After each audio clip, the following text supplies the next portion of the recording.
వద్దని ఫస్ట్ ఎక్కడ చూసినావు అన్నాను? చూసినప్పుడు ఏమనుకున్నావు? ఫీలింగ్ ఏంది?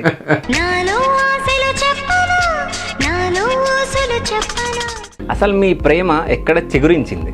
చిగురించుడు అంటే అప్పటికి మేము మెచ్యూర్డ్ పర్సన్స్ కదా. సో ఫస్ట్ ప్రపోజ్ చేసింది ఎవరు? అన్ననే ప్రపోజ్ చేసింది. అన్ననే. ఏమన్నాడు అన్న? ఏమని నువ్వు అంటే ఇష్టం అని చెప్పిండు.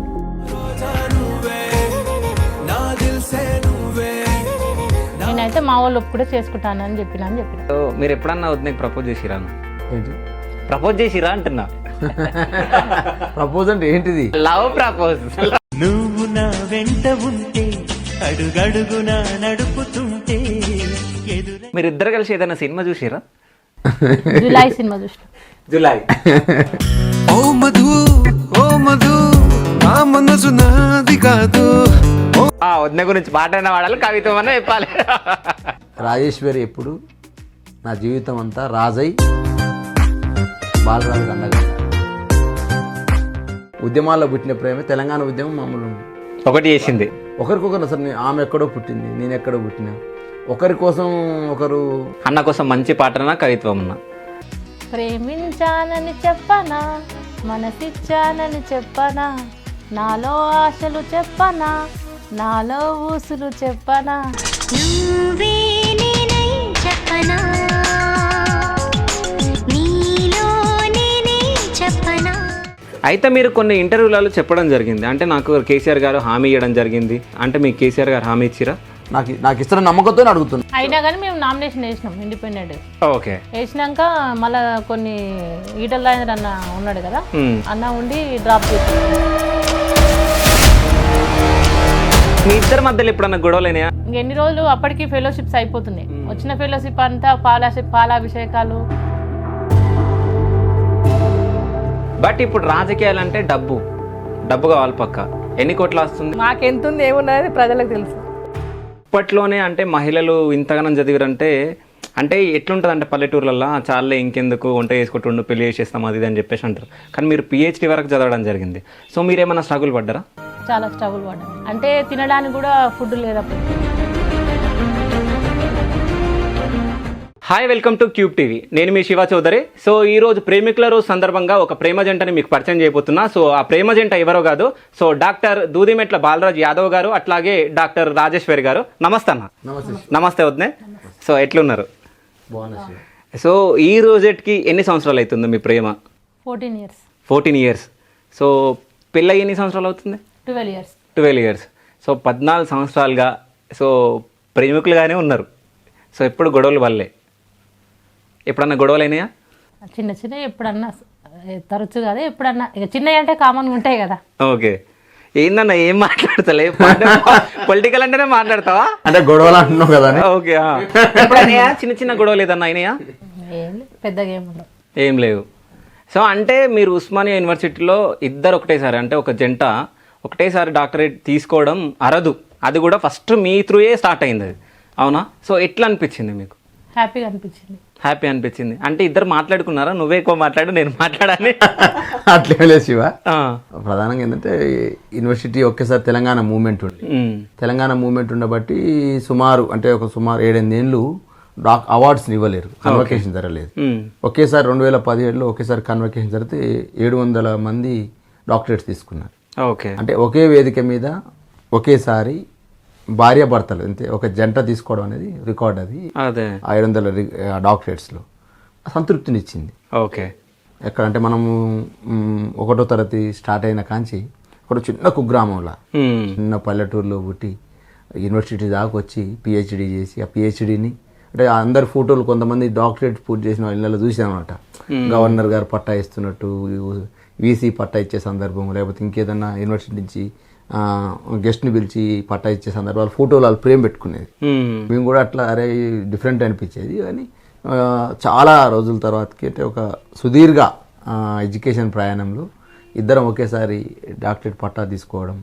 తదనంతరం ఆ రోజు పేపర్లు, తెల్లారి పేపర్లలో సతీపతి, ఓయూ నుంచి డాక్టరేట్ తీసుకున్న సతీపతి అని రావడము, ప్లస్ ఉద్యమ నేపథ్యం నుంచి వచ్చిన వాళ్ళు డాక్టరేట్స్ అని రావడం, ఆదర్శ జంటకు అరుదైన రికార్డ్ అని అట్లా కొంత రావడం అనేది చాలా సంతృప్తినిచ్చింది. మ్మ్. అంటే ఒక ఉన్నత అంటే హై స్టేజ్ కదా, ఎడ్యుకేషన్లో హై స్టేజ్. అయితే ఇంకోటి ఏంటంటే ఒకటేసారి ఇయ్యడం కష్టం. అంటే మీరు అంటే ఎట్లా సాధ్యమైంది ఇది ఒకటేసారి స్టేజ్ మీదకి ఎక్కి ఇద్దరికి ఒకటేసారి ఇవ్వడం? అట్లా ఇస్తారా? అంటే పేర్లను బట్టి అట్లా పిలిచి ఇస్తారు కదా. అంటే మామూలుగా పేర్లు అంటే మేము నా జువాలజీ పబ్లిక్ యాడ్ రిక్వెస్ట్ చేసుకున్నాం. అంటే మేమిద్దరం హస్బెండ్ అండ్ వైఫ్ ఒకేసారి అని రిక్వెస్ట్ చేసుకున్నాం. నేను పబ్లిక్ యాడ్ డిపార్ట్మెంట్ లో వస్తుంది, నా జువాలజీ డిపార్ట్మెంట్ లో వస్తుంది. ఓకే, అంటే సేమ్ యూనివర్సిటీ ఒకటే కాబట్టి మళ్ళీ మేము ఇట్లా హస్బెండ్ వైఫ్ కాబట్టి అని చెప్పి రిక్వెస్ట్ చేస్తే వాళ్ళు ఒకేసారి ఇవ్వడం జరిగింది. ఒకే వేదిక మీద ఒకేసారి ఇద్దరం అందుకున్నటువంటి ఆ ఫోటో. అదే ఆ ఫోటో చూడంగానే అసలు ఆ కిక్కే వేరు ఆ ఫోటో చూస్తే. చాలా హ్యాపీ అనిపించింది. అసలు మీ ప్రేమ ఎక్కడ చిగురించింది? తన్నడుతో నన్ను ఇద్దరు చెప్పండి. అంటే ఎవరికి గుర్తుందో కరెక్ట్ గా మేము చెప్తాం అప్పుడు. చిగురించుడు అంటే అప్పటికి మేము మెచ్యూర్డ్ పర్సన్స్ కదా. పిహెచ్డి నేను ఫస్ట్ ఇయర్లో ఉన్నాను, తనేమో థర్డ్ ఇయర్లో ఉన్నాడు. ఓకే, అప్పుడు అనుకున్నాం డైరెక్ట్ మ్యారేజే అనుకున్నాం మేము. నువ్వు చెప్పన్నా అంటే కరెక్ట్ చెప్తుందో చెప్తలేదో అంటే కొంచెం గ్యాప్ ఇచ్చి గ్యాప్ ఇచ్చి. అంటే మామూలుగా తను యూనివర్సిటీలో అంటే గతంలో ఎస్ఎఫ్ఏలో పనిచేసింది. తర్వాత ఉస్మాన్ సిటీకి 2005లో పబ్లిక్ అడ్మినిస్ట్రేషన్ డిపార్ట్మెంట్లో పీజీ కోసం వచ్చింది. ఓకే, 2005 నుంచి 2007 పీజీ అయిపోయింది. తర్వాత బీఎడ్ చేసింది.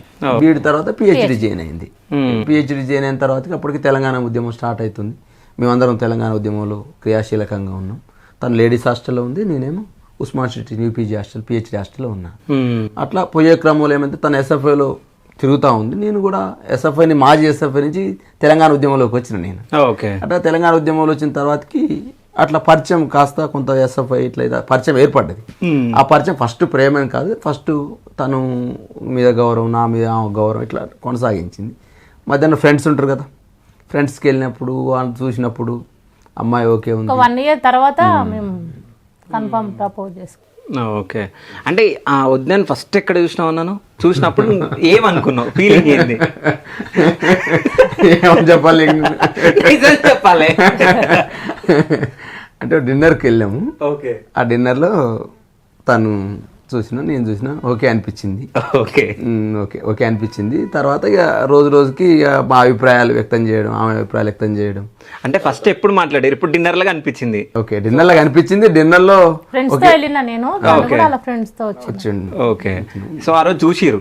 చూసిన తర్వాత ఎప్పుడు మాట్లాడారు? ఫస్ట్ ఆ రోజే మాట్లాడినా. ఏమని మాట్లాడారు? హాయ్ హలోనా అంతేనా? అంతే.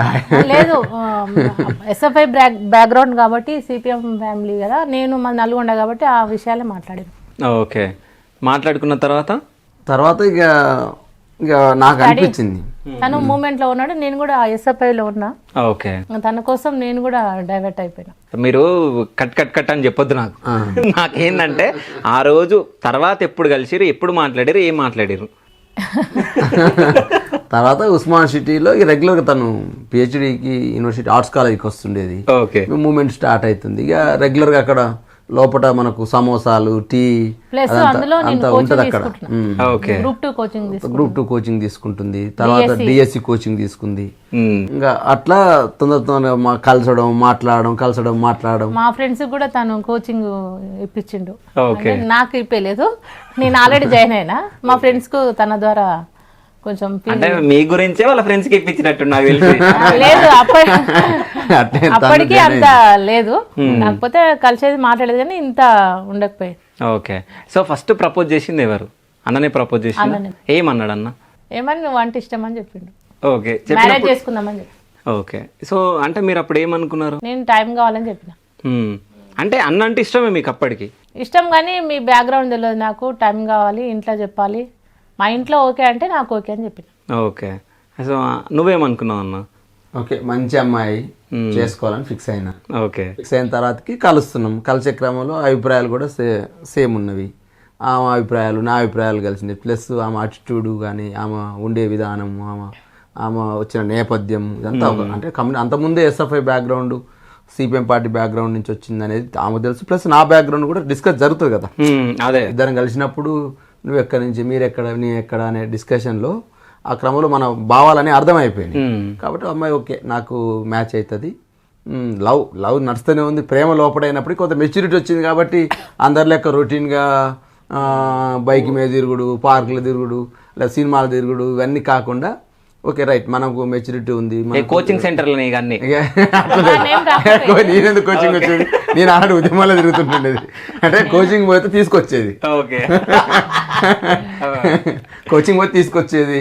ఇంకా అప్పుడు పానీపూరి ఉంటూనే ఉంటుంది, ఇక బజ్జీల బండి ఉంటూనే ఉంటుంది. అది కామన్ కదా, ఇక నువ్వు అవన్నీ ఆడుతావా తీసుకొచ్చేది. ఇక తన లేడీస్ హాస్టల్ దించి వచ్చేది, మళ్ళీ నేను ఉండేది, మార్నింగ్ వాక్ ఉండేది. ఇవన్నీ కూడా నా యూనివర్సిటీ కదా, లేస్తుంటే మామూలుగా ఇవన్నీ ఒక భాగం.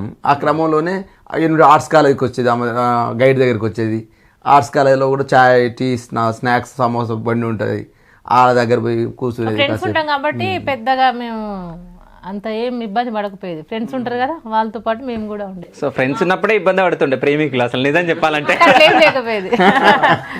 అట్లే ఉండే. అయితే ఇక పోయే క్రమంలో నచ్చిన తర్వాతకి నేను ఫస్ట్ నేను చెప్పిన ఇట్లా సేమ్ బ్యాక్గ్రౌండ్ ఇట్లా ఉన్నది, నేను కూడా పిహెచ్డీ కదా, మరి చేసుకుందాం పెళ్ళి అని అడిగింది. ఇంకా నువ్వు అన్నట్టు ఏదో లవ్ స్టోరీలలో ఏదో మొత్తం ఐ లవ్ యూలు చెప్పడాలు, లేకపోతే ఇంకెక్కడ చేయాలి అంత ఆ తతంగా ఏమైనా జరగలేదు. ఓకే, ఇక ఫస్ట్ నచ్చిన తర్వాత ఆ డౌట్ ఉంది ఆమెకు. ఏంటంటే ఈయన రాజకీయాల్లో తిరుగుతాడు, మళ్ళీ నేను పిహెచ్డీ చేస్తున్నా, మరి ఎట్లా అవుతుంది, మరి రాజకీయాల్లో మరి లైఫ్ టైం మొత్తం ఎట్లా ఉంటుంది అనేటువంటి ఒక భావన ఉంటుంది కదా. ఆ భావనతోటి మరి నువ్వు చదువుకోరాదని చెప్పిన. ఓకే, మరి నువ్వు పిహెచ్డీ చేస్తున్నావు, మరి గ్రూప్ 1 గ్రూప్ 2 ప్రిపేర్ కారాదా, మంచిగా ఉంటుందంటే నేను కొంత నాకు ఫస్ట్ నుంచి కూడా కొంత ప్రజలు, రాజకీయాలు, కొంత నాకు ప్రజలతో ఉన్నటువంటి సంబంధం ఒక 20 ఏళ్ళు ఉంది కాబట్టి అట్లా కాదు, నాకు ఇష్టం అని చెప్పినాను. అయితే ఫస్ట్ కొంత చదువుకుంటేనే బాగుండని అన్నది. తర్వాత రోజుకు వస్తూ ఉంటే ఇది ఒకటి మాత్రం నీకు ఎగ్జామ్షన్ చేస్తా ఉన్నా, మిగతా అంశాల పట్ల మాత్రం కొంచెం అని చెప్పిన తర్వాత మళ్ళీ ఆమె కూడా ఆలోచించిన తర్వాత వాళ్ళ ఇంటి దగ్గర వాళ్ళ అమ్మ నాన్నలకు చెప్పుకోవడం, మళ్ళీ మా అమ్మ నాన్నలకు నేను చెప్పుకోవడం, తర్వాత వాళ్ళ అమ్మ నాన్నలు సంబంధించి ఒప్పుకున్న తర్వాతకి మళ్ళీ వాళ్ళు మా దగ్గరికి వచ్చి చూడడం, మళ్ళీ మేము వాళ్ళ దగ్గరికి వెళ్ళి చూడడం, ఇదంతా జరుగుతాం. అంటే అంత ఈజీగా ఒప్పుకున్నారా అమ్మ నాన్న? అంటే మీ ఇంట్లో కానీ అంత ఈజీగా ఒప్పుకుంటారా, కానీ కొంచెం చెప్పడానికి భయం అయింది నాకు, అమ్మాయిని కాబట్టి. వేరే మా ఫ్రెండ్ వాళ్ళు ఉండే విలేజ్లో, వాళ్ళ ద్వారా మా అన్నకు చెప్పించాం. సో ఏమన్నాడు అన్న అప్పుడు? అంటే మిమ్మల్ని ఏమన్నా అడగడం జరిగింది? అడిగిండు మా అన్న కాల్ చేసిండు. ఓకే, ఎట్లా పరిచయం అని చెప్పిన సేమ్ చెప్పిన, ఇట్లా నాకు తెలుసు, కాకపోతే అతనే చేసుకుంటా అంటున్నాడు, నాకు కూడా అంత మొత్తం బ్యాక్గ్రౌండ్ తెలియదు కదా, వాళ్ళ విలేజ్లో ఎట్లుంటుంది ఏం కదా, మరి మీరే చూడండి అన్నయ్య, నేనైతే మా వాళ్ళు కూడా చేసుకుంటానని చెప్పిన. ఒకవేళ అన్న వద్దనుకుంటే చేసుకోకపోతుండే, అప్పుడు తర్వాత ఆలోచిద్దు. కాకపోతే అన్ననే మెయిన్ కదా మనకు ఫ్యామిలీ, వాళ్ళదే కదా, మన అంత కష్టపడి చదివించినప్పుడు అన్న ఒప్పుకోకున్నా పెళ్ళి అవుతుండే. అది తర్వాత ఎట్లుండో తెలియదు, కానీ మా అన్నకే నేను వదిలేసేసిన. అన్న ఒప్పుకుంటేనే చేసుకుంటే తనకు కూడా చెప్పాను. సో అన్న ఫోన్ చేసిండు అన్నకి, మీకు ఫోన్ చేయడం జరిగిందా? ఓకే, ఏం మాట్లాడారు అప్పుడు మీ బొమ్మర్ది తోటి? అదే మా బొమ్మర్ది అంటే అప్పటికే నాకంటే పెద్ద ఆయన కదా, కొంత సోషల్ గా తిరుగుతాడు, తను కూడా ఆర్గనైజేషన్ లో తిరుగుతాడు కాబట్టి ఇట్లా ఫోన్ చేసి ఇట్లా అని చెప్పినాను. అంటే ఆయనతో మాట్లాడే ధైర్యం నాకు కూడా లేకుండా, ఆయన ఇప్పుడు ఇంట్లో 5 సభ్యులు, వాళ్ళు ముగ్గురు ఆడపిల్లలు, ఒక 2 జెంట్స్. అంటే ఆయన పెద్ద మనిషి ఇంటికి, ఆయనతో మాట్లాడి నాకెక్కడ ధైర్యం ఉంటుంది. ఫస్ట్ చిన్న ఆయన నుంచి, మా చిన్న బామ్మారి నుంచి మొదలు పెట్టినా. అంటే అప్పటికి IPL జరుగుతుంది, క్రికెట్ చూస్తావా లేదా అని అడిగితే ఈయన ఏంది నన్ను క్రికెట్ అంటుండు అని మా బామ్మారి అనుకుంటుండల్లా. అక్కడి నుంచి మొదలు పెట్టే చిన్నగా మా పెద్ద బామ్మారిది పిల్లలు ఉంటారు, వాళ్ళని చిన్నగా హైదరాబాద్ రప్పించుడు, IPL కు తీసుకుపోడు, వాళ్ళ ఫ్రెండ్. అంటే ఫస్ట్ ఫ్యామిలీ మెంబర్స్ ని మీ సైడ్ తిప్పుకోరు. అంటే మనం వాళ్ళతో వే ఆఫ్ స్టైల్లో పోతున్నప్పుడు ఓకే, అంటే వాళ్ళతో గడిపితేనే కదా నేను కూడా నా క్యారెక్టర్ కూడా తెలిసేది వాళ్ళకి. అట్లా ఈ విధంగా ఫ్రెండ్షిప్ ఏర్పడుతూనే మళ్ళీ ఇంటి దగ్గర కూడా మేము నేను చెప్తా ఉన్నా, మా ఇంటి వాళ్ళకి కూడా నేను చెప్పడం, మా అమ్మ నాన్న కూడా ఏంటంటే మొదటి నుంచి కూడా నేను కొంత చిన్నప్పటి 6th క్లాస్ నుంచి కూడా నేను ఊర్లో బాధ్యతగానే ఉన్నా. అంటే పాలకేంద్రం ఊర్లో చైర్మన్గా ఉంటిని, ప్రజలతో నిత్యం సంబంధాలు ఉండేవి. ఆ పాలకేంద్రం ద్వారా మంత్లీ నేను సంపాదించే ఏదైతే 1000-2000 ఏదైతే ఉందో ఇంటికో అవసరాల కోసం ఖర్చు పెట్టేది. కాబట్టి అమ్మ వాళ్ళు ఏమనుకుంటారు, నాన్నగానే ఏమనుకుంటారే ఓకే మా పిల్లవాడు బాధ్యతనే ఉన్నాడు, పెద్ద ఏదో తిరిగేటోడు కాదనేది ఉంది. ఆ అప్పటి నుంచి ఏర్పడేది ఏమైందంటే 6th క్లాస్ నుంచి నేను PhD వరకు, అంటే ఎప్పుడు కూడా ప్రజలతో తిరిగేది, ఆర్గనైజేషన్లో SFIలో తిరిగేది, ప్లస్ యూనివర్సిటీకి వచ్చిన తర్వాత తెలంగాణ ఉద్యమంలో తిరుగుతా ఉన్నాను. కానీ ఒక మాత్రం ఎందుకు కొడక తిరుగుతూ ఉంటావు, నువ్వు చేస్తూ ఉంటావు, చదువుకోరాదా, నీతో చదువుకున్న వాళ్ళంతా పీజీ చేసిన వాళ్ళు ₹1,00,000 సంపాదిస్తారు, నువ్వు ఎందుకు రావు, ఇక అక్కడ ఉన్నప్పుడు ఎస్ఎఫ్ఐ అని తిరుగుతుంది, యూనివర్సిటీకి వచ్చినాక తెలంగాణ ఉద్యమం తిరుగుతుంది అని చెప్పే క్రమంలో నేను కూడా చెప్పిన, అమ్మ నేను ప్రజల్నే ప్రేమిస్తున్నా కదా, ప్రజల్నే ప్రేమిస్తున్నాడు, మిమ్మల్ని ప్రేమించనా అమ్మ, మిమ్మల్ని మంచిగా చూసుకోనా, మీకు ఎటువంటి లేదు, నేను కొంత నాకు ప్రజలంటే ఇష్టం కదా, మీకు పదని తెలుసు కదా అని చెప్తే వాళ్ళు కూడా కన్విన్స్ అయినారు. తర్వాత ఇట్లా కూడా ఈ అమ్మాయి ఇట్లా అని ఫోటోలు చూపించడం, తర్వాత నా ఫ్రెండ్స్లో కూడా కొంతమంది చూపించడం, ఇట్లయితే ఓకేరా మంచి అమ్మాయి, మంచిగా ఉన్నప్పుడు మంచి అభిప్రాయం ఉన్నప్పుడు చేసుకొని వాళ్ళు కూడా సజెస్ట్ చేయడం. తర్వాత ఇంటికాడ కూడా నేను ఫస్ట్ నుంచి బాధ్యత ఉన్నా కాబట్టి వాళ్ళు కూడా ఓకే మావాడు నిర్ణయం తీసుకున్నట్టే మంచి నిర్ణయం తీసుకుంటాడు అని చెప్పి అనుకుంటే కొంచెం మా వాళ్ళు కూడా ఏంటంటే కొంత వామపక్ష నేపథ్యం ఉన్న ఊరు, మా ఊరంతా కూడా కమ్యూనిస్ట్ పార్టీ భావజాలం, నల్గొండ అంటేనే అది. మా ఊళ్ళో కూడా మా నాన్న కూడా కొంత కమ్యూనిస్ట్ పార్టీ వాతావరణంలో పెరగడం, అట్లా ఏమంటే చెప్పగానే ఓకేరా మరి నీ ఇష్టం అయితే మాకు కూడా ఇష్టమే, మరి వాళ్ళ అమ్మ నాన్న ఏం చేస్తారు, వాళ్ళ అన్నలు ఏం చేస్తారు, ఎట్లా మరి ఇంటర్ కాస్ట్ మ్యారేజ్ కదా, వాళ్ళు ఏంటి పరిస్థితి వాళ్ళు కూడా అడగడం జరిగింది. తర్వాత మళ్ళీ ఇది అంశాన్ని మళ్ళీ ఇంకొచ్చి మళ్ళీ యూనివర్సిటీలో మళ్ళీ వచ్చి యథావిధిగా అక్కడ ఏం జరిగిందో అంతా పోసకొచ్చినట్టు ఏమో చెప్పడం, ఏమో మళ్ళీ వాళ్ళ ఫ్యామిలీతో మాట్లాడడం ఇవన్నీ జరుగుతూ ఉన్నాయి. అంటే మేము ఇక్కడ యూనివర్సిటీలో ఈ పరిచయ క్రమంలోనే ఎప్పుడైతే మేము చేసుకుందాం అనుకున్నామో ఒకవైపు వాళ్ళ ఇంటి దగ్గర, ఒకవైపు మా ఇంటి దగ్గర, వాళ్ళ ఇంటితో మాకు పరిచయాలు, మా ఇంటితో వాళ్ళ పరిచయాలు జరుగుతూ ఉన్నాయి. జరిగే క్రమంలో వాళ్ళు కూడా ఓకే అనిపించిన తర్వాత ఇక వీళ్ళు అలా అన్న ప్లస్ అదేవిధంగా వాళ్ళ సంబంధించిన చుట్టాలు మా ఇంటికి వచ్చి చూసిన తర్వాతకి, ఎందుకంటే అమ్మాయి డౌట్ ఉంది, ఎందుకంటే నేను పిహెచ్డి చేస్తుంది అమ్మాయి, ఈయన పిహెచ్డి చేస్తున్నాడు, కానీ రాజకీయాలు కొత్త కదా వాళ్ళ ఫ్యామిలీలో కూడా, చదువుకుంటుంది, ఒక చదువుకొని ఎంతమంది జాబ్ చేసి ఇంకేదైనా చేస్తే మంచిగా ఉంటుంది కదా మా లైఫ్, మా అందరం కష్టపడి చదివిస్తుంది. ఇక్కడ చిన్న కుటుంబం కదా, పేద కుటుంబం నుంచి వచ్చి హైదరాబాద్కు రావడమే ఒక ఎత్తు అయితే, యూనివర్సిటీలో సీటు కొట్టడం ఒక ఎత్తు అయితే, యూనివర్సిటీలో సీటు సంపాదించిన పిహెచ్డి రావడం, పిహెచ్డి సంపాదించడం ఇంకా ఎత్తు కదా. పిహెచ్డి అయినాక మళ్ళీ RJNF వచ్చింది, రాజీవ్ గాంధీ నేషనల్ ఫెలోషిప్ వచ్చింది. ఆ ఫెలోషిప్ కొట్టేసుకొని మళ్ళీ ఇప్పుడు ఏదో నిర్ణయం తీసుకొని, ఇప్పుడు ఎందుకంటే మాకు వాళ్ళకు 100-120 కిలోమీటర్ల దూరం, మరి మా బ్యాక్గ్రౌండ్ ఎట్లుందో, మా విధానం ఎట్లుందో, నా క్యారెక్టర్ ఎట్లుందో వాళ్ళకు అర్థం కాదు కదా. ఓకే బయటకు చూస్తే మంచిగానే ఉన్నాడు, మంచిగానే తిరుగుతున్నాడు, మంచి మాట్లాడుతున్నాడు, ఇది ఒక భాగం, కానీ ఇంటికాడ గ్రౌండ్ ఎట్లున్నదో చూసుకోవాలి కదా. వాళ్ళు అలా పెద్దన్న కొడమని నడిచిమని చెప్పేసి మనకు చుట్టాలు మామని పిలుస్తా వాళ్ళు కూడా వచ్చారు. వచ్చి చూసి మా అమ్మ నాన్నతో మాట్లాడి, అమ్మ మరి ఇట్లా మా అమ్మాయిని ఇష్టపడుతున్నట, మరి లవ్ చేయమంటే ప్రేమించుకున్నారు, ప్లస్ ఈ పెళ్లి చేసుకుందాం అని ఆయన అనుకుంటున్నారట, మరి ఏమంటారు అని అడిగారు. అన్నప్పుడు నేను చెప్పిన ఓకే మరి మంచిగానే, మరి అమ్మ ఇట్లా పలాని చెప్తే వాళ్ళు కూడా ఓకే అన్న. ఓకే అన్న తర్వాత మరి వాళ్ళు అన్నారు, అమ్మ మరి ఒక నవ్వుకుంటా, అమ్మ మరి మీరేమో యాదవులు, మరి మేమైతే మా పేదోళ్ళం, మేము కిలాలు బంగారం పెట్టుకున్నాం, మరి మీ ఆదోళన సిద్ధపడి లెక్క బంగారం పెట్టుకుని పెట్టండి జోక్గా నా అన్న సందర్భంలో. అట్టేం లేదా, అమ్మాయి మంచిగా ఉంటే అబ్బాయి బాగుంటే దాంట్లో ఉన్నది నచ్చుతుందని చెప్పేసి మా నాన్న కూడా కొంత సోషల్ అవేర్నెస్ ఉన్నవాళ్ళు కాబట్టి అమ్మ కూడా ఒప్పుకున్నారు. ఒప్పుకున్న తర్వాతకి మళ్ళీ మా ఫ్రెండ్స్తో కలిసి మళ్ళీ వీళ్ళింటికి పోయినాం. అంతకంటే ముందు ఒక రోజు పోయినా, నీకు చెప్పండి ఏంటంటే మేము మా ఫ్రెండ్స్తో పోకముందు ఒక రోజు పోయినా, పోతే ఆ యూనివర్సిటీలో ఉంది. యూనివర్సిటీ నేను ఇట్లా వచ్చినట్టే సేపు నువ్వెందుకు పోయినావు మా ఇంటికి అంటుంది. అయితే వీళ్ళ పెద్ద అక్క చూసింది, అంటే చూసిన తర్వాత మళ్ళీ అంటే ఆల్రెడీ ఆమె చెప్తుంది కదా, మరి ఇంటికి వచ్చింది కానీ ఇట్లా అంటే నన్ను కిషోర్ అంటారు ఊళ్ళే, అయితే ఇట్లా వచ్చింది అబ్బాయి వచ్చినట్టు అని. ఆయనతో పాటుగా నా ఫ్రెండ్ చరణ్ అని ఉంటాడు, వాడు సీనియర్ ఇప్పుడు ఉన్నాడు కాంగ్రెస్ పార్టీలో సీనియర్ ఉన్నాడు, వాడు కూడా నాతో పాటుగా వచ్చింది, ఇద్దరం కలిసిపోయినాం. పోయిన తర్వాతకి ఈమె యూనివర్సిటీలో ఉంది, నేను ఫోన్ చేస్తే చెప్తలేదు ఎక్కడ ఉందని కూడా, ఎందుకంటే ఇంత ఛాన్స్ ఇవ్వద్దు ఒక్కసారి ఏమో, మరి ఇంకా మా వాళ్ళు ఒప్పుకోకముందే వాళ్ళు ఒప్పుకోకముందే అంత ఛాన్స్ నేను యూనివర్సిటీలో ఉన్నానని అంటుంది. కానీ మీ ఇంటికి వచ్చిన నేను అంటే మళ్ళీ వాళ్ళ అక్కనే ఎంక్వైరీ చేసుకున్నారు, తర్వాతకి చెప్పింది మళ్ళీ పెళ్ళి అయినాక చెప్పింది. నేను ఆ రోజు వచ్చినాక ఎట్లున్నాడు అబ్బాయి అని అడిగిన, అంటే ఇద్దరు మా చరణ్ అని మా ఫ్రెండ్ ఇద్దరు కలిసి వచ్చిరట, నేనేమో ఓయూలో ఉన్నా PhD క్లాసెస్. అంటే అబ్బాయి తెలుసు అన్ని తెలిసి ఎట్లున్నాడు అబ్బాయి అంటే అక్కకు తెలియదు కదా, వీళ్ళు బొనీకి వచ్చిరట, అట్నే ఇక మా ఊరి దగ్గరే కదా, అట్లా వచ్చి చూసిపోదామని వచ్చేసి మా నాన్న కూడా ఉన్నాడంట ఆ రోజు. అక్క నాన్ననేమో దూరంగా ఉన్నాడు, అక్కనేమో ఇంట్లో ఉంది. అడిగితే బాగానే ఉండు అబ్బాయి, ఇద్దరు ఇట్లా చెప్పింది వైట్గా ఉన్నాయన అది అంటే అవునన్నా. తర్వాత ఓకే అయినాక చెప్పిన అబ్బాయి ఎట్లుంటుంది చేసుకుంటానంటే ఓకే మంచిగా ఉంటుంది అని చెప్పిండు. మా నాన్నకేమో ఒకసారి పేపర్లో చూపించిన, అప్పుడు ధూమ్ధామ్ అటు ఇటు వస్తురు కదా, అదే బాగానే ఉంటుంది అని చెప్పిండు తెలంగాణ ఉద్యమం సమయంలో. అయితే ఇప్పుడు మీరిద్దరు PhD చేసిరు, పట్టాలు అందుకున్నారు, అంతా బాగుంది, కానీ ఇది అంతా అందుకోవాలంటే ఎన్నో స్ట్రగుల్స్ ఫేస్ చేయొచ్చు. అంటే ఇప్పుడు మీ ఫ్యామిలీస్ ఎట్లా పేదరికంలో ఉన్నారు కదా, సో ఫ్యామిలీ బ్యాక్గ్రౌండ్ లేదు అసలు మీ ఇద్దరివి? ప్రధానంగా నాదైతే అగ్రికల్చర్ మరి కూలీనాలు చేసే కుటుంబమే. వ్యవసాయ కూలీలు ఒకవైపు పని చేసుకుంటారు, మళ్ళీ ఇంకో వ్యవసాయ కూలీగా పని చేస్తారు. అట్లా వాళ్ళకు మొదటి నుంచి ఏంటంటే బాగా చదివించాలనేది ఉంది. అంటే మేము కష్టపడ్డాం, అమ్మ నాన్న నిత్యం అసలు అవసరం కొంత సందర్భంలో అయితే బావులు తీస్తారు కదా, బావులు తీసిన కూడా పోయేది.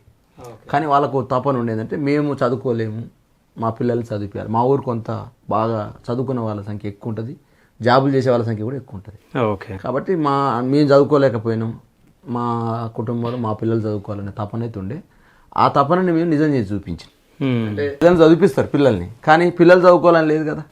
కానీ నన్ను చదివించినప్పుడు నన్ను ఏదైతే ఆశయంతో మా వాళ్ళు కష్టపడి కూలినాలు చేసుకుంటూ అటువైపు ఉన్న వ్యవసాయం చేసుకుంటూ అయితే చదువుతున్న దాన్ని నేను చిన్నగా 6 to అంటే 1 to 5th మా ఊళ్ళో ఉంది. 6 to 10th వరకు నోములు అనే గ్రామంలో 2 కిలోమీటర్లు మాకు నడుచుకుంటే పొలాల మీద నడుచుకుంటూ వచ్చేది. ఒక సందర్భంలో అయితే పొలాల మీద నడుచుకుంటూ వస్తే ఏం చేసే వరాలంటారు వాటిని, ఆ గట్లు దిగిపోతాయని చెప్పేసి కంపలేసేది నడవనీయకుండా.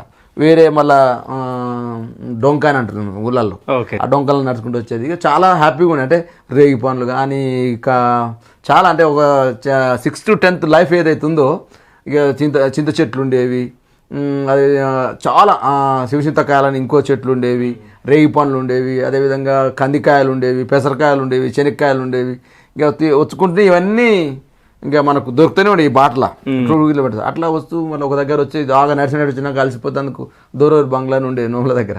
ఆడ చల్లగా ఉండేది, అది పెద్ద బంగ్లా కాబట్టి ఆడ కాదు రెస్ట్ తీసుకునేది. మళ్ళీ స్కూల్ పోయేది.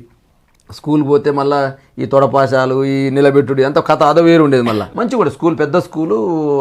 6 to 10th మా చుట్టుపక్కల ఊళ్ళల్లో నోముల హై స్కూల్లో అందరు అటే వచ్చామట. అంటే పక్కన ఉన్న 10 గ్రామాలకు ఆ స్కూలే హై స్కూల్ కాబట్టి అన్ని ఊర్లలో వచ్చేది. ఒక 350 నుంచి 400 స్ట్రెంత్ ఉండేది అప్పుడు. అట్లా చదువు అయిపోయి 10th తర్వాత ఇంటర్మీడియట్. ఒకవైపు ఉదయం 4 గంటలు లేవడం అలవాటు. అంటే ఉదయం 4 గంటలకు లేవాలి. 6th నుంచి అయితేనేమో మా ఊళ్ళో కేంద్రం లేదు, పాలది పోసుకునే లేకపోతే నోముల దగ్గరికి పొద్దునట్టే సైకిల్ వేసుకొని పోయి ఆ నోముల దగ్గర పాలు పోసి మళ్ళీ ఎమ్మటే 7-7:30కు ఇంటికి పోయి మళ్ళీ ఇంటికి పోయిన తర్వాతకి మళ్ళీ రెడీ అయ్యి ఎమ్మటే మళ్ళీ స్కూల్కి వచ్చేది. ఇట్లా ఒక 3 years అయిన తర్వాతకి మళ్ళీ అప్పటికి 97-98లో అప్పుడు మదర్ డైరీ పోయి హెరిటేజ్ వచ్చింది. డైరీ చంద్రబాబు నాయుడు సీఎం అయింది. ఆ హెరిటేజ్ వచ్చినాక మా ఊళ్ళో కూడా అంతకంటే ముందు మదర్ డైరీని ఇంట్రడ్యూస్ చేసిన ఊళ్ళే. ఇక్కడ పొద్దునట్లు వేసేస్తున్నాయి ఊళ్ళో పోసుకునేది. వాళ్ళ కూడా 4 గంటతోటి ఊర్లో వేసేది. అంటే పాల డబ్బా ఉండేది, దాన్ని బాగా బెల్లెక్క కొట్టేస్తే రేపు పాల కేంద్రం పాలు రెడైందని చెప్పేసి ఇక నేను కొట్టే డబ్బాతోటే ఊర్లో వేసేది. అట్లా తర్వాత ఊళ్ళంతా వచ్చేది. అందరు అక్కడికి నాయనమ్మలు చిన్నమ్మలు అంతా ఊర్లో అట్టుంటే వరుసలు ఉంటాయి కదా, అందరితోటి ఒక రిలేషన్ ఏర్పడి. ఆ రిలేషన్ ఏమైందంటే ప్రజలతో సంబంధాలు ఏర్పడి నాకంటే అంటే ఒక లీడర్ని తయారు చేసిరాళ్ళు. ఎస్ అంటే ప్లస్ ఎకానమిస్ట్ కూడా తయారైంది అక్కడ. ఎందుకంటే రోజు కొంతమంది ఇప్పుడు శివకు అవసరం ఉంటాయి పాలు తీసుకుపోతావు, నువ్వేం చేస్తావు? అప్పుడు ఎంత 10 ఫ్యాట్ వస్తే 9 రూపాయలు 8 రూపాయలు ఉండేది, తక్కువ రేటు ఉండే. ఇప్పుడు ఇలా 46 రూపాయలు అమ్ముతున్నారు. ఆ రోజున్న పరిస్థితులు అట్లా ఉండే. రోజు పాల ప్యాకెట్ మీరే తెస్తారా ఏంటి? ఇక్కడ కాదు, అంటే ఆ రోజున్న పరిస్థితులు అంటే ఆ విధంగా ప్రజలతో సంబంధాలు ఇట్లా కొంత ఎకానమీ కూడా నెల నెల వచ్చే ఎకానమీ కూడా ఇంట్లో ఖర్చు పెట్టేది కాబట్టి వాళ్ళు కూడా మా బాధ్యతగానే ఉండేది. అట్లా ఊళ్ళో రిలేషన్స్, ఆ ఊళ్ళో యూత్ని మెయింటైన్ చేసుడు ఇదంతా ఒక జరుగుతూనే ఉండేది. అట్లా 10th అయిపోగానే ఇంటర్మీడియట్ ఇంటర్మీడియట్లో నాది 72.8% నాది. ఒక మెడిసిన్ చదవాలని బాగుండే బట్ అప్పటికి ఎంసెట్ పేపర్లో మోడల్ చేంజ్ అయిపోయింది. ఇక తర్వాత ఏమైంది మళ్ళీ డిగ్రీ జాయిన్ అయిన తర్వాత ఇక ఆర్గనైజేషన్ SFIలో అప్పటికి ఉదయం అంటే ఫస్ట్ నుంచి కూడా కమ్యూనిస్ట్ పార్టీ నేపథ్యం కాబట్టి కొంత మా ప్రాంతంలో కమ్యూనిస్ట్ పార్టీ ఉన్నాయి కాబట్టి వామపక్షాలు అట్లా SFIలో జాయిన్ అయ్యి నల్గొండలేమో చదువు, ఇక్కడనేమో ఆర్గనైజేషన్. ఇట్లా అయ్యే క్రమంలో అయిపోయింది. యూనివర్సిటీ MSc జువాలజీ రాసిన. MSc జువాలజీ రాస్తే నాది అప్పుడు 54 మార్కులు 82వ ర్యాంక్ నాది ఉస్మాన్ సిటీ. సుమారు 18,000 మంది రాస్తే నాది 82వ ర్యాంక్. యూనివర్సిటీకి వచ్చినాక మళ్ళీ బీఈడీ చేయాలనేది ఉండే అప్పుడు బాగా. బీఈడీ అంటే ఏంటంటే బీఈడీ చేస్తేనే పిల్లనిచ్చేది అట్లుండేది నల్గొండ జిల్లాలో అయితే. అంటే తర్వాత బీఈడీ అది డిస్కంటిన్యూ చేసి బీఈడీకి పోయినా. బీఈడి తర్వాత మళ్ళీ డిస్కషన్ అయింది కాబట్టి మళ్ళీ ఇప్పుడు మళ్ళీ ఎంట్రన్స్ రాస్తే కాకతీయ యూనివర్సిటీలో మళ్ళీ 151 ర్యాంక్ వచ్చింది. ఓకే. మళ్ళీ కాకతీయ యూనివర్సిటీకి పోయి పీజీ చేసి మళ్ళీ 2006లో PhDకి వచ్చిన ఉస్మాన్. అప్పటికే తెలంగాణ ఉద్యమం ఇక జోరుగా నడుస్తుంది. కేసీఆర్ గారు రాజీనామా చేస్తూ కరీంనగర్లో. ఇక కాబట్టి అప్పుడు నేను SFI CPM ఇదంతా కూడా కొంత తెలంగాణ ఉద్యమానికి మద్దతు లేకపోవడం ఏమంటే మీకు కేసీఆర్ తోటి ఉంది. ప్లస్ యూనివర్సిటీలో ఉన్నాం కాబట్టి రోజుగా కేసీఆర్ గారు అంటే అప్పుడు ఒక పిచ్చి. తెలంగాణ ఉద్యమం అంటే రావాలరా అనే అంటే అంతా స్టూడెంట్స్ కదా, అంటే నీళ్లు నిధులు నియామకాల్లో జరుగుతున్న కూడా ఇట్లా ఈ రకంగా ఉండేది. అట్లాగా 2006 నుంచి 2009 వచ్చి తెలంగాణ మల్దేశ్ ఉద్యమం స్టార్ట్ అయిపోయింది గట్టిగా. అంతకంటే ముందు ఏం చేసినట్టే నేను ఒక 2-3 years లెక్చరర్ కూడా పనిచేసాను చదువుకుంటే. అంటే PhD జాయిన్ అయ్యుకుంటేనే లెక్చరర్గా రామాయంపేటలో స్నేహ జూనియర్ అండ్ డిగ్రీ కాలేజీలో, మన సర్దార్ పటేల్ కాలేజ్ సికింద్రాబాద్లో, నెకరికల్లో వాసవి డిగ్రీ కాలేజ్, మల్లికార్జున కాలేజీలో లెక్చరర్ కూడా చేస్తాను. అంటే ఎకానమీ అంటే పైసలు లేవు కదా, పైసలు లేవు కాబట్టి కొంత ఊళ్ళోనే పాల కేంద్రం ఉన్నప్పుడు 2000-1000 వచ్చే దాంతో సర్దుకునేది. అమ్మ వాళ్ళతో కూడా కొంత హెల్ప్ ఉండేది వాళ్ళకు.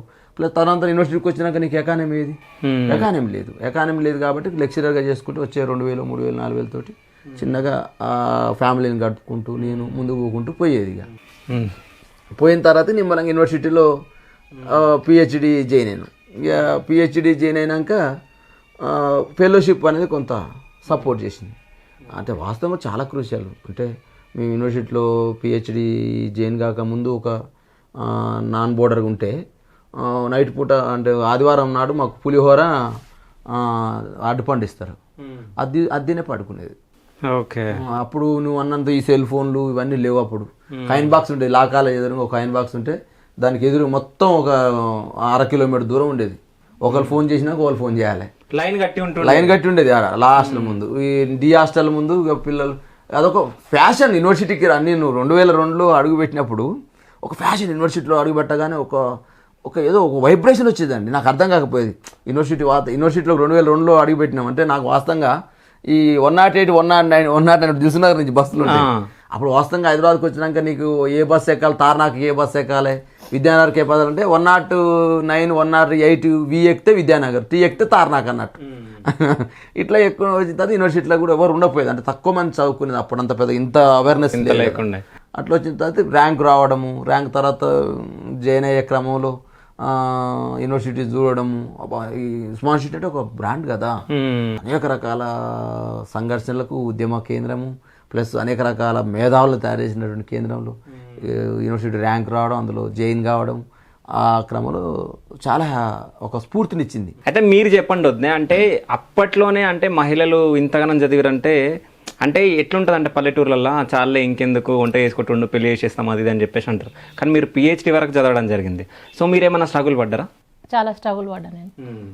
మాది ఒక చాలా బీద కుటుంబం, బిలో పావర్టీ అంటారు కదా, చాలా బీద కుటుంబం. నాన్నకు మేము 3 అమ్మాయిలు, 2 అన్నయ్యలు, నేను లాస్ట్ ఇంట్లో. నాన్న అంటే ఇప్పుడు మాకు వ్యవసాయం ఉండేది కానీ ఎక్కువ ఉండకపోయేది. వాటరు అప్పుడు లేకుండా ఉండడం, నాన్న కూడా బయట అమ్మ కూలి చేయడం, ప్లస్ అందరికంటే ఎక్కువ నన్ను ఎక్కువ చదివించారు. నేనేందంటే ఊర్లో 7th వరకు ఉంది, 8th 9th 10th భువనగిరికి వెళ్ళాలి. 7thకే స్టాప్ ఉంది. 8th 9th 10th భువనగిరికి వెళ్ళాలంటే ఒకటే 2 స్కూల్స్ ఉన్నాయి గవర్నమెంట్వి. ఒకటేమో 8 o'clock స్టార్ట్ అవుతుంది స్కూల్, 8 to 12:30 వరకే. అది వెళ్ళాలంటే మార్నింగ్ వెళ్ళాలి నడుచుకుంటూ. ఓకే. బస్ ఏమో 9 o'clock వస్తుంది. 9 o'clock వరకు ఉండలేం కదా.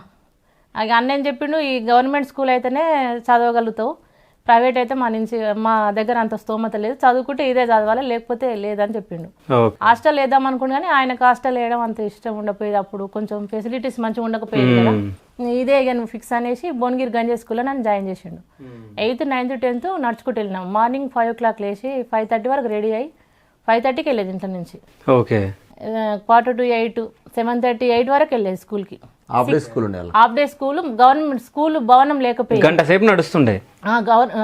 7 kilometers, 6 and 7 kilometers. మళ్ళీ వచ్చేటప్పుడు కూడా అదే నడుచుకుంటున్నాయి. ఎవరన్నా లిఫ్ట్ ఎక్కి లేకపోతే పాల డబ్బాలు లాలీలు ఏదైనా అంత కంఫర్ట్గా ఉండపోయేది. నడవడమే ఫిక్స్ చేసుకునేది మేము. మా ఊర్లో పొద్దున్నే కూరగాయలు అమ్మేవాళ్ళు, పాలు అమ్మేవాళ్ళు లేడీస్ ఉంటారు కదా, వాళ్ళతో పాటు వెళ్ళేది నడుచుకుంటా. 6 to 12 kilometers డైలీ. ఇంకేది ఆశ పెట్టుకోపోతే ఎవరైనా ఎక్కించుకోపోతే ఎక్కించుకో, లేకపోతే లేదు ఇక అంతే. కానీ అన్ని కొండలు అట్లుంటుంది విలేజ్, చాలా భయంకరంగా ఉంటుంది. ఇప్పుడు అంటే అన్నీ వచ్చినాయి కదా, అప్పుడు ఏం లేదు. అట్లా వెళ్ళేది స్కూల్కి వెళ్ళి 8 వరకు స్కూల్లో రీచ్ అయ్యేది. చదివిన 8th 9th 10th అయిపోయినాక మళ్ళీ government inter college. So okay, అంటే స్ట్రగుల్. ఓకే, అంటే తినడానికి కూడా ఫుడ్ లేదు అప్పుడు.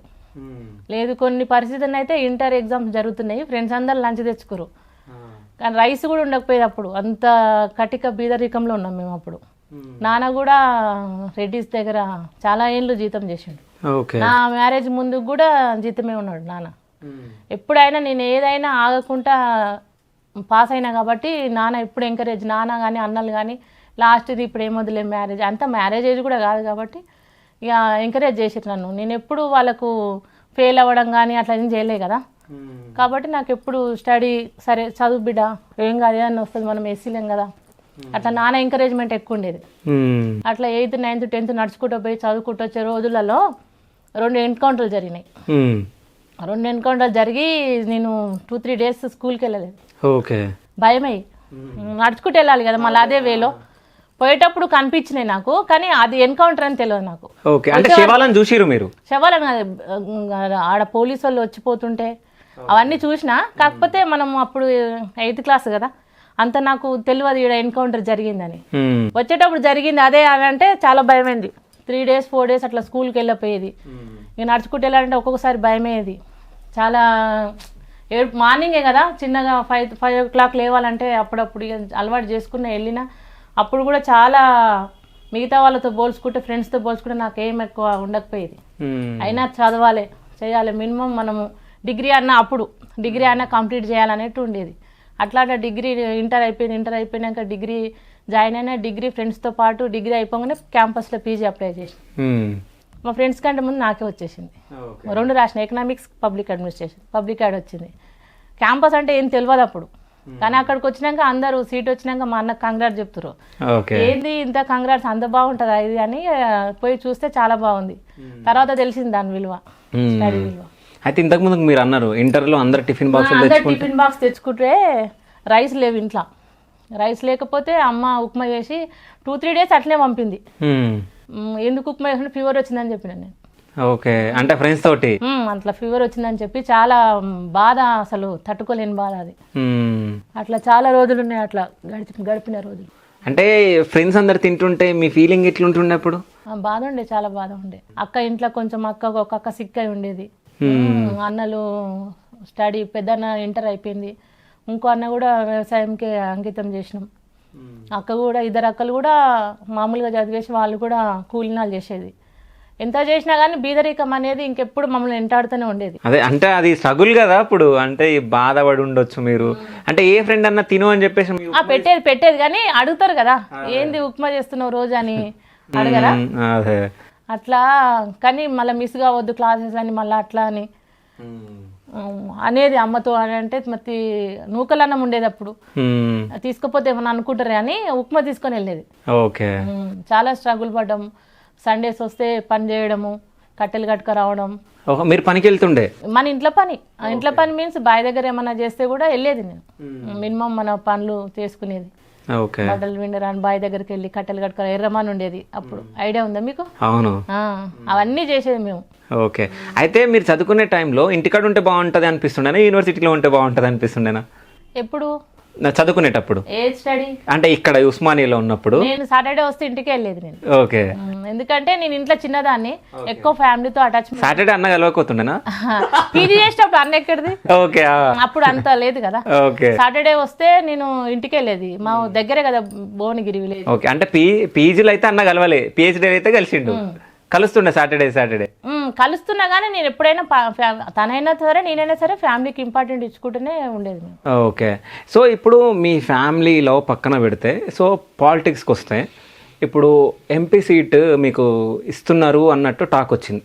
అసలు ఇస్తున్నారా, అది మీరు క్రియేట్ చేసుకున్నారా భువనగిరి ఎంపీ టికెట్? క్రియేట్ చేసుకుంటుంది శివ రాయి. అంటే అందరికి క్వశ్చన్ ఉంటుంది అన్న, నేను అడుగుతుంది కాదు అది. అంటే మీరు క్రియేట్ చేసుకున్నారా లేకుంటే నిజంగా కేసీఆర్ గారు మీకు ఇస్తున్నారా? చెప్పరు. ఓకే, ఎవరికి ఇస్తారని ఎందుకు చెప్తారు? ఓకే, ఎందుకు చెప్పారు? మీకు ఎంపీ టికెట్ నెక్స్ట్ మేము అనౌన్స్ చేయబోతున్నాం, అక్కడ వెళ్ళి మీరు ఏదైనా చేసుకోండి అని చెప్తారు కదా. అట్లా కొన్ని పార్టీలు చెప్తే కొందరు చెప్పరు. ఓకే, అంటే మీ బీఆర్ఎస్ పార్టీ మీకు చెప్పలేదు అంటారు? ఇంకా అంటే చెప్పలేదు మీన్స్ మేము అర్హత ఉంది కాబట్టి అడుగుతున్నాం. ఓకే, అడిగిరు మీరు, అక్కడ నుంచి ఏమొచ్చింది మీకు సమాధానం? ఓకే, ఇప్పుడు మేము పని చేస్తున్నాము, రాజకీయాల్లో పని చేస్తా ఉన్నాం. పని చేస్తున్నప్పుడు నా యొక్క అర్హత ఏంటి, నా మెరిట్స్ ఏంటి, డిమెరిట్స్ ఏంటి, నాకు ఒకవేళ అవకాశం ఇస్తే ఎటువంటి ప్రభావం చూపగలుగుతాడు, తెలంగాణ ఉద్యమ నేపథ్యం కావచ్చు, అదేవిధంగా ఉస్మాన్ సిటీ నేపథ్యం కావచ్చు, తెలంగాణ ఉద్యమ సమయంలో 50 రోజులు జైలు జీవితం కావచ్చు, 152 కేసులు కావచ్చు, సామాజిక కోణం కూడా ఇంపార్టెంట్. రాజకీయాల్లో ఇప్పుడు సామాజిక సమీకరణలు ఉంటాయి. రాజ్యాంగమే చెప్తుంది కదా, అన్ని వర్గాలకి, అన్ని సంబంధించినటువంటి కులాలకి ప్రాధాన్యత ఇవ్వాలని చెప్తుంది రాజ్యాంగం కల్పించిన. రాజ్యాంగం చెప్తుంది అంటే ఇప్పుడు మీ పార్టీకి ఒక పెద్ద ఉన్నాడు, ఆ పెద్ద మీకు చెప్పిండా ఎంపీ టికెట్ నీకు ఇస్తున్నా, Bhuvanagiri MP ticket, so Dudimetla Balraj Yadav గారికి నేను ఇస్తున్నా, ఇయ్యబోతున్నా, ఇట్లాంటి విషయాలు వచ్చినాయా? ఇప్పుడు ఆ అధినాయకుడికి మన సంబంధించినటువంటి మన హార్ట్లో ఉన్న ఫీలింగ్ చెప్పినాము. తను ఇప్పుడు తను నాతో పాటుగా 2-3 చెప్తారు కదా, మాకు కూడా కావాలంటారు కదా, ముగ్గురిని ఫిల్టర్ చేస్తారు. ఫిల్టర్ చేసి ఎవరికి ఇస్తే బాగుంటుంది అనేది అని అప్పుడు అధినాయకుడు నిర్ణయం చేస్తారు. అయితే మీరు కొన్ని ఇంటర్వ్యూలలో చెప్పడం జరిగింది, అంటే నాకు కేసీఆర్ గారు హామీ ఇవ్వడం జరిగింది, నీకు చేస్తా అని చెప్పడం జరిగింది అని చెప్పడం జరిగింది. అంటే మీకు కేసీఆర్ గారు హామీ ఇచ్చిరా? కేసీఆర్ గారు హామీ ఇవ్వడం కంటే కేసీఆర్ గారు నాకు ఇస్తాడనే నమ్మకం ఉంది. ఎందుకంటే ఈ సామాజిక సమీకరణ రీత్యా కానీ, లేకపోతే ఇప్పుడు ఉన్నటువంటి ప్రస్తుత రీతిలో కానీ కార్యకర్తలకు, పార్టీకి, ఉద్యమంలో పనిచేసిన వాళ్ళు, కొంత చదువుకున్న వాళ్ళు, కొంత యువత, ఈ రకమైనటువంటి వాతావరణం వాళ్ళు కావాలనేది అనిపిస్తుంది. కాబట్టి పార్టీ నాకు అవకాశం ఇస్తుంది అనేటువంటి అనిపిస్తుంది కదా. ఎవరైనా ఇప్పుడు నువ్వు వచ్చినావు, నువ్వు ఫస్ట్ నేను నాతో మాట్లాడినప్పుడు అన్న ఇంటర్వ్యూ ఇస్తాడని నమ్మకంతో ఫోన్ చేసినావు కదా. రాజకీయాల్లో పనిచేస్తే కూడా డెఫినెట్గా నాకు ఇస్తాడని నమ్మకంతో పనిచేస్తున్నా, నాకు ఇస్తాడని నమ్మకంతో అడుగుతున్నా. సో లాజిక్ తోటి మస్తు మాట్లాడారు అన్న మీరు. చెప్తున్నా లాజిక్ అది మీరు మాట్లాడింది. అయితే నేను ఒకటి అంట, ఇప్పుడు మీరు బీఆర్ఎస్ పార్టీలో ఎప్పుడు జాయిన్ అయ్యారు మీరు? 2006 తెలంగాణ ఉద్యమం. తెలంగాణ ఉద్యమం నుంచి మీరు టీఆర్ఎస్, ఇప్పుడు బీఆర్ఎస్ అయింది, అప్పటి నుంచి ఉన్నారు మీరు. 2006, దాని తర్వాత 2018లో మీకు నకరకెళ్ళి ఎమ్మెల్యే టికెట్ ఇవ్వడం జరిగింది. సో 2014లో అడిగినాం, అడగడం జరిగింది. సో మీరు నామినేషన్ కూడా వేయడం జరిగింది. ఎందుకు మళ్ళీ రిటర్న్ తీసుకున్నారు మీరు? అది డ్రామానా లేకుంటే? నిజమే, వేసినాము మేము సీరియస్ గానే ఉన్నాం అప్పుడు. కాకపోతే నాగార్జున సాగర్ కూడా అన్నయ్యకు చెప్పిండు సార్, కొన్ని పరిస్థితుల ప్రభావం వల్ల నాగార్జున సాగర్ వీళ్ళ బావగారు అయిన నోముల నరసింహయ్య గారికి వెళ్ళిపోయింది టికెట్. అది కూడా మేమే కొన్ని మిస్ చేసుకున్నాము. అప్పుడు కొత్తగా కదా, అంటే వస్తుందో రాదో, రాజకీయాల మీద కొంచెం అవగాహన తక్కువ ఉంటది అప్పుడు, ఇప్పుడంతా ఉండదు. అప్పుడు కొత్తగా మ్యారేజ్ అయింది, ప్లస్ ఇక మేము స్టేట్ లీడర్లం కాబట్టి వస్తుంది మాకే అనేటట్టు భావన. నేనేమో నకరేకల మీద ఫోకస్ నాకు పెడుతున్నాడు, సారేమో నాగార్జున సాగర్ తనకు అనుకుంటున్నాడు. రెండింటి మీద నకరేకల మీదనే వేసినాం. నాగార్జున సాగర్ యాదవ్స్ ఎక్కువ సారేమో నాగార్జున సాగర్ మీద నన్ను పంపాలని సార్ అనుకుంటారు, యాదవ్స్ ఎక్కువ ఉంటారని. యాదవ్స్ ఎక్కువ ఉంటారు కాబట్టి అటు పంపాలని సార్ అనుకుంటారు, పార్టీ అనుకుంటుంది. నేనేమనుకుంటే ఇప్పుడు ఉన్నటువంటి ఈ సంబంధించినటువంటి అప్పటికి కాంగ్రెస్ పార్టీ తెలంగాణ ఇచ్చింది. ఒకవైపు కాంగ్రెస్ పార్టీలో ఉన్నటువంటి నాయకులంతా కూడా స్టార్ వర్డ్స్ వాళ్ళంతా. ఇప్పుడు జానారెడ్డి ఉన్నాడండి, జానారెడ్డి ఎన్ని సంవత్సరాల నుంచి రాజకీయాలు, అవును. కాబట్టి వారి మీద మనం పోయి పోటీ చేస్తే, కానీ అక్కడ యాదవ్ సామాజిక ఓట్లు ఎక్కువ ఉన్నాయి కాబట్టి తెలంగాణ ఉద్యమంలో కొంత మేము అంటే జనానికి తెలిసిన వాళ్ళం, కొంత ఉద్యమంలో తెలంగాణ అప్పుడు ఏపీఎన్జీలో సభ జరిగి ఉండే, ఇది ఎల్బీ స్టేడియం 2013 సెప్టెంబర్ 7వ తారీఖున. ఆ సభలో నేను జై తెలంగాణ నినాదాలు ఇచ్చి బాగా దెబ్బలు తిని చచ్చిపోయేవారు కదా. కేసీఆర్ కూడా మాట్లాడడం జరిగింది చాలా సభలో. అట్లా అయితే ఏమైందంటే తెలిసిపోయినా మొత్తం సమాజానికి తెలిసిపోతానే ఒక బీసీ సామాజిక వర్గం ప్లస్ యాదవ్ సామాజిక వర్గం కాబట్టి ఇస్తే బాగుంటుందని సార్ అనుకుంటున్నా. నేనేమనుకుంటున్నా, నేనే ఊహించుకుంటున్నా, అరే అంత పెద్ద స్టార్ వర్డ్స్ వాళ్ళకాడ ఎకానమీ ఆల్రెడీ పోగా ఉంటుంది, ఎక్స్పీరియన్స్ ఉంది, మనం పోయి అక్కడ పోతే ఆడ గెలుస్తామని నేను అనుకుంటున్నా, నా మనసులో అనుకుంటున్నా. కానీ నేనేం చెప్తున్నా, పార్టీకి అని సార్ కానీ ఎప్పుడు కలిసిన నెకరకల్ అవకాశం ఉంది సార్, నా భార్యకు 2 సామాజిక వర్గాలు కలిసి వస్తాయి, నేను గెలుస్తాను. కొంత గతంలో ఎస్ఎఫ్ఐ అట్లా మనం ఈ ప్రాంతం సొంత ప్రాంతం కదా, అట్లా అడుగుతున్నాం. అది సారే ఆలోచిస్తే అట్లా ఆలోచిస్తున్నాడు. అక్కడ ఏమైందంటే నేను నాగార్జున ఇప్పుడు నెకరకాల ఆల్రెడీ అనౌన్స్ అయిపోయింది. ఇక ఏప్రిల్ 2వ తారీఖు రోజు నేను సార్ని కలిసిన 2014. సారు నమస్కారం పెట్టగానే, Balraj you touch with me, Ram was talk about you, observe the Nagarjuna Sagar ticket అన్నాడు. నేను నాగార్జున సార్ ఆడతలేను కదా, నెకరకాలు కదా నేను అడిగేది అని అనుకుంటున్నా.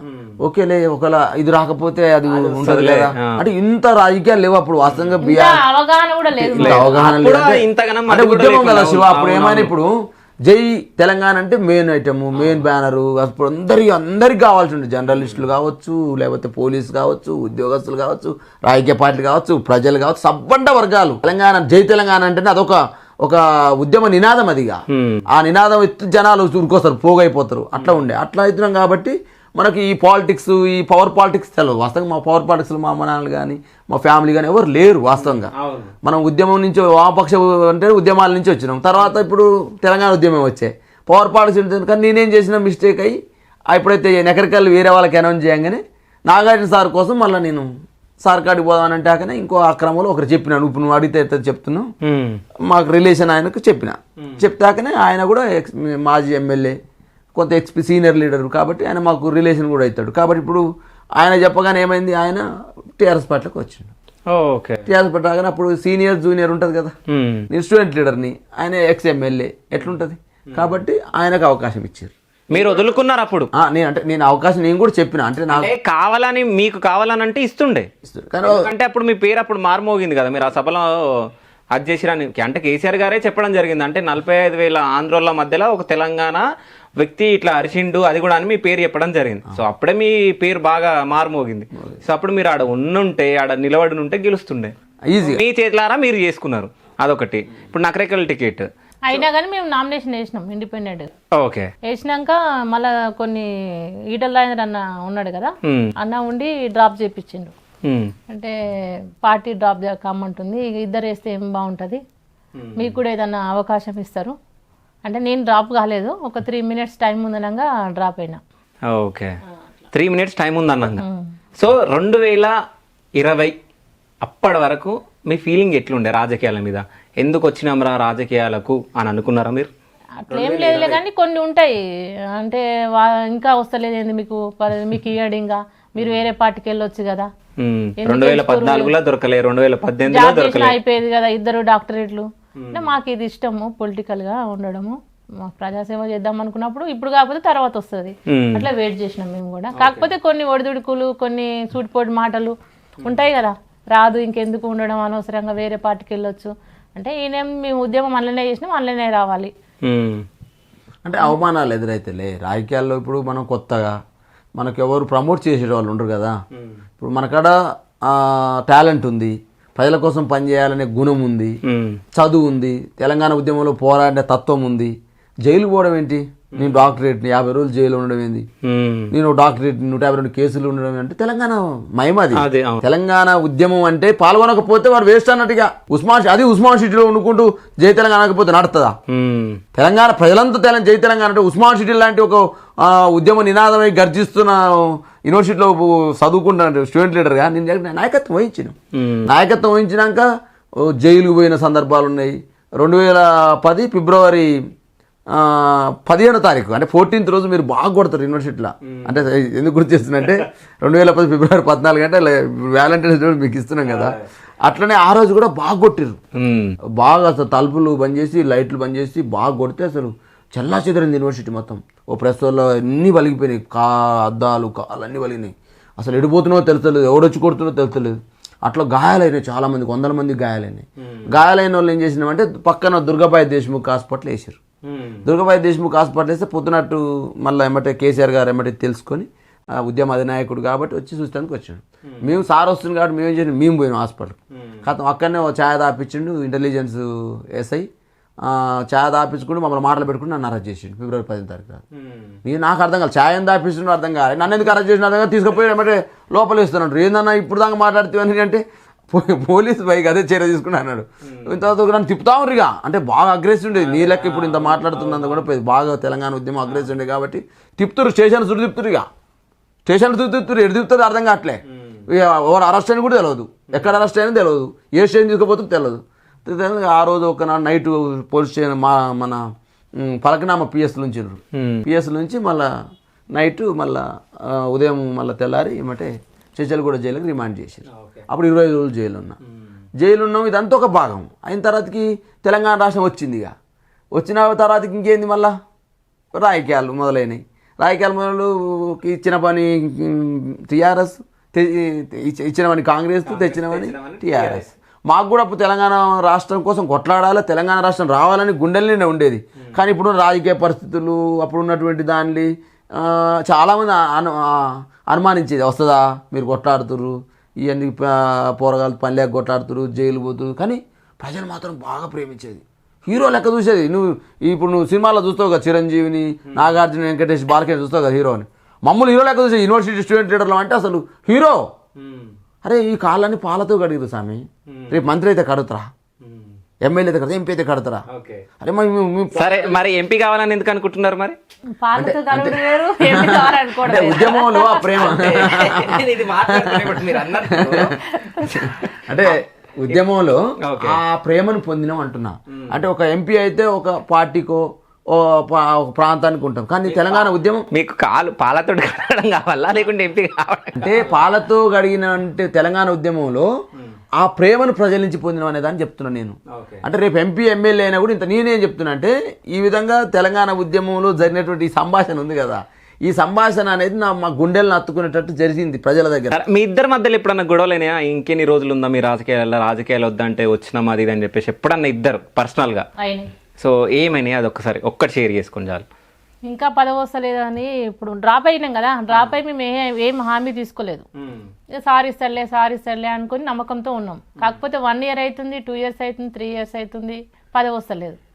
ఇంకెన్ని రోజులు అప్పటికి ఫెలోషిప్స్ అయిపోతున్నాయి. వచ్చిన ఫెలోషిప్ అంతా పాలాభిషేకాలు, ఈ ఫ్లెక్సీలు ఇవన్నీకి పెడుతున్నారు. ఉద్యమం బాగా చేసింది కదా అప్పుడు.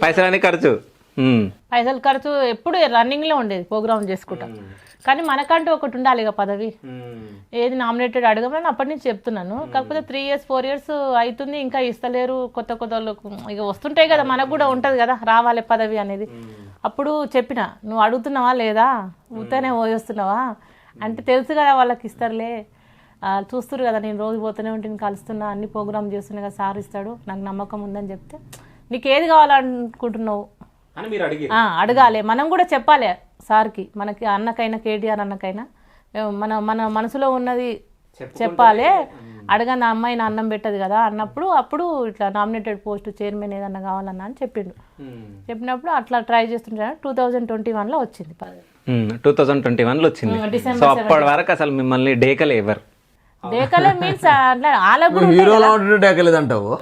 మీరు హీరోలని మీరు అనుకుంటున్నారు, ప్రజలు అనుకుంటారు, నేను అనుకుంటలే. ప్రజలు అరే తెలంగాణ కోసం కొట్లాడినటువంటి హీరోలు అనుకుంటారు. దూదిమెట బాలయాదవ్ లాంటి విద్యార్థి నాయకుల్ని వాళ్ళకు కూడా ప్లేస్మెంట్ చేయడం, వాళ్ళకు కూడా కొన్ని రాజకీయాల్లో ఏమైందంటే రాజకీయాలు తెలంగాణ రాష్ట్రం ఏర్పడిన తర్వాతకి కేసీఆర్ నాయకత్వంలో తెలంగాణ సాధించబడి తెలంగాణ రాష్ట్రంలో ప్రభుత్వం ఏర్పడిన తర్వాత ఏమైందంటే ముఖ్యమంత్రిగా నియమించబడిన తర్వాత కొన్ని అకామిడేషన్స్ అని కొత్త రాష్ట్రం అట్లయింది. ఆ అకామిడేషన్ కాలంలో ఏమైందంటే మనం కొట్లాడినాం, కానీ పవర్లో డిఫరెంట్ కదా. పవర్లో వచ్చిన తర్వాత డిఫరెంట్, కొత్త వాళ్ళు వస్తారు అక్కడ. రోజు అంతకుముందు ఉద్యమం ఉన్నప్పుడు రోజు కేసీఆర్ దగ్గర పోయి కూర్చుని మాట్లాడేది. సరే ఇప్పుడు 2021లో వచ్చింది.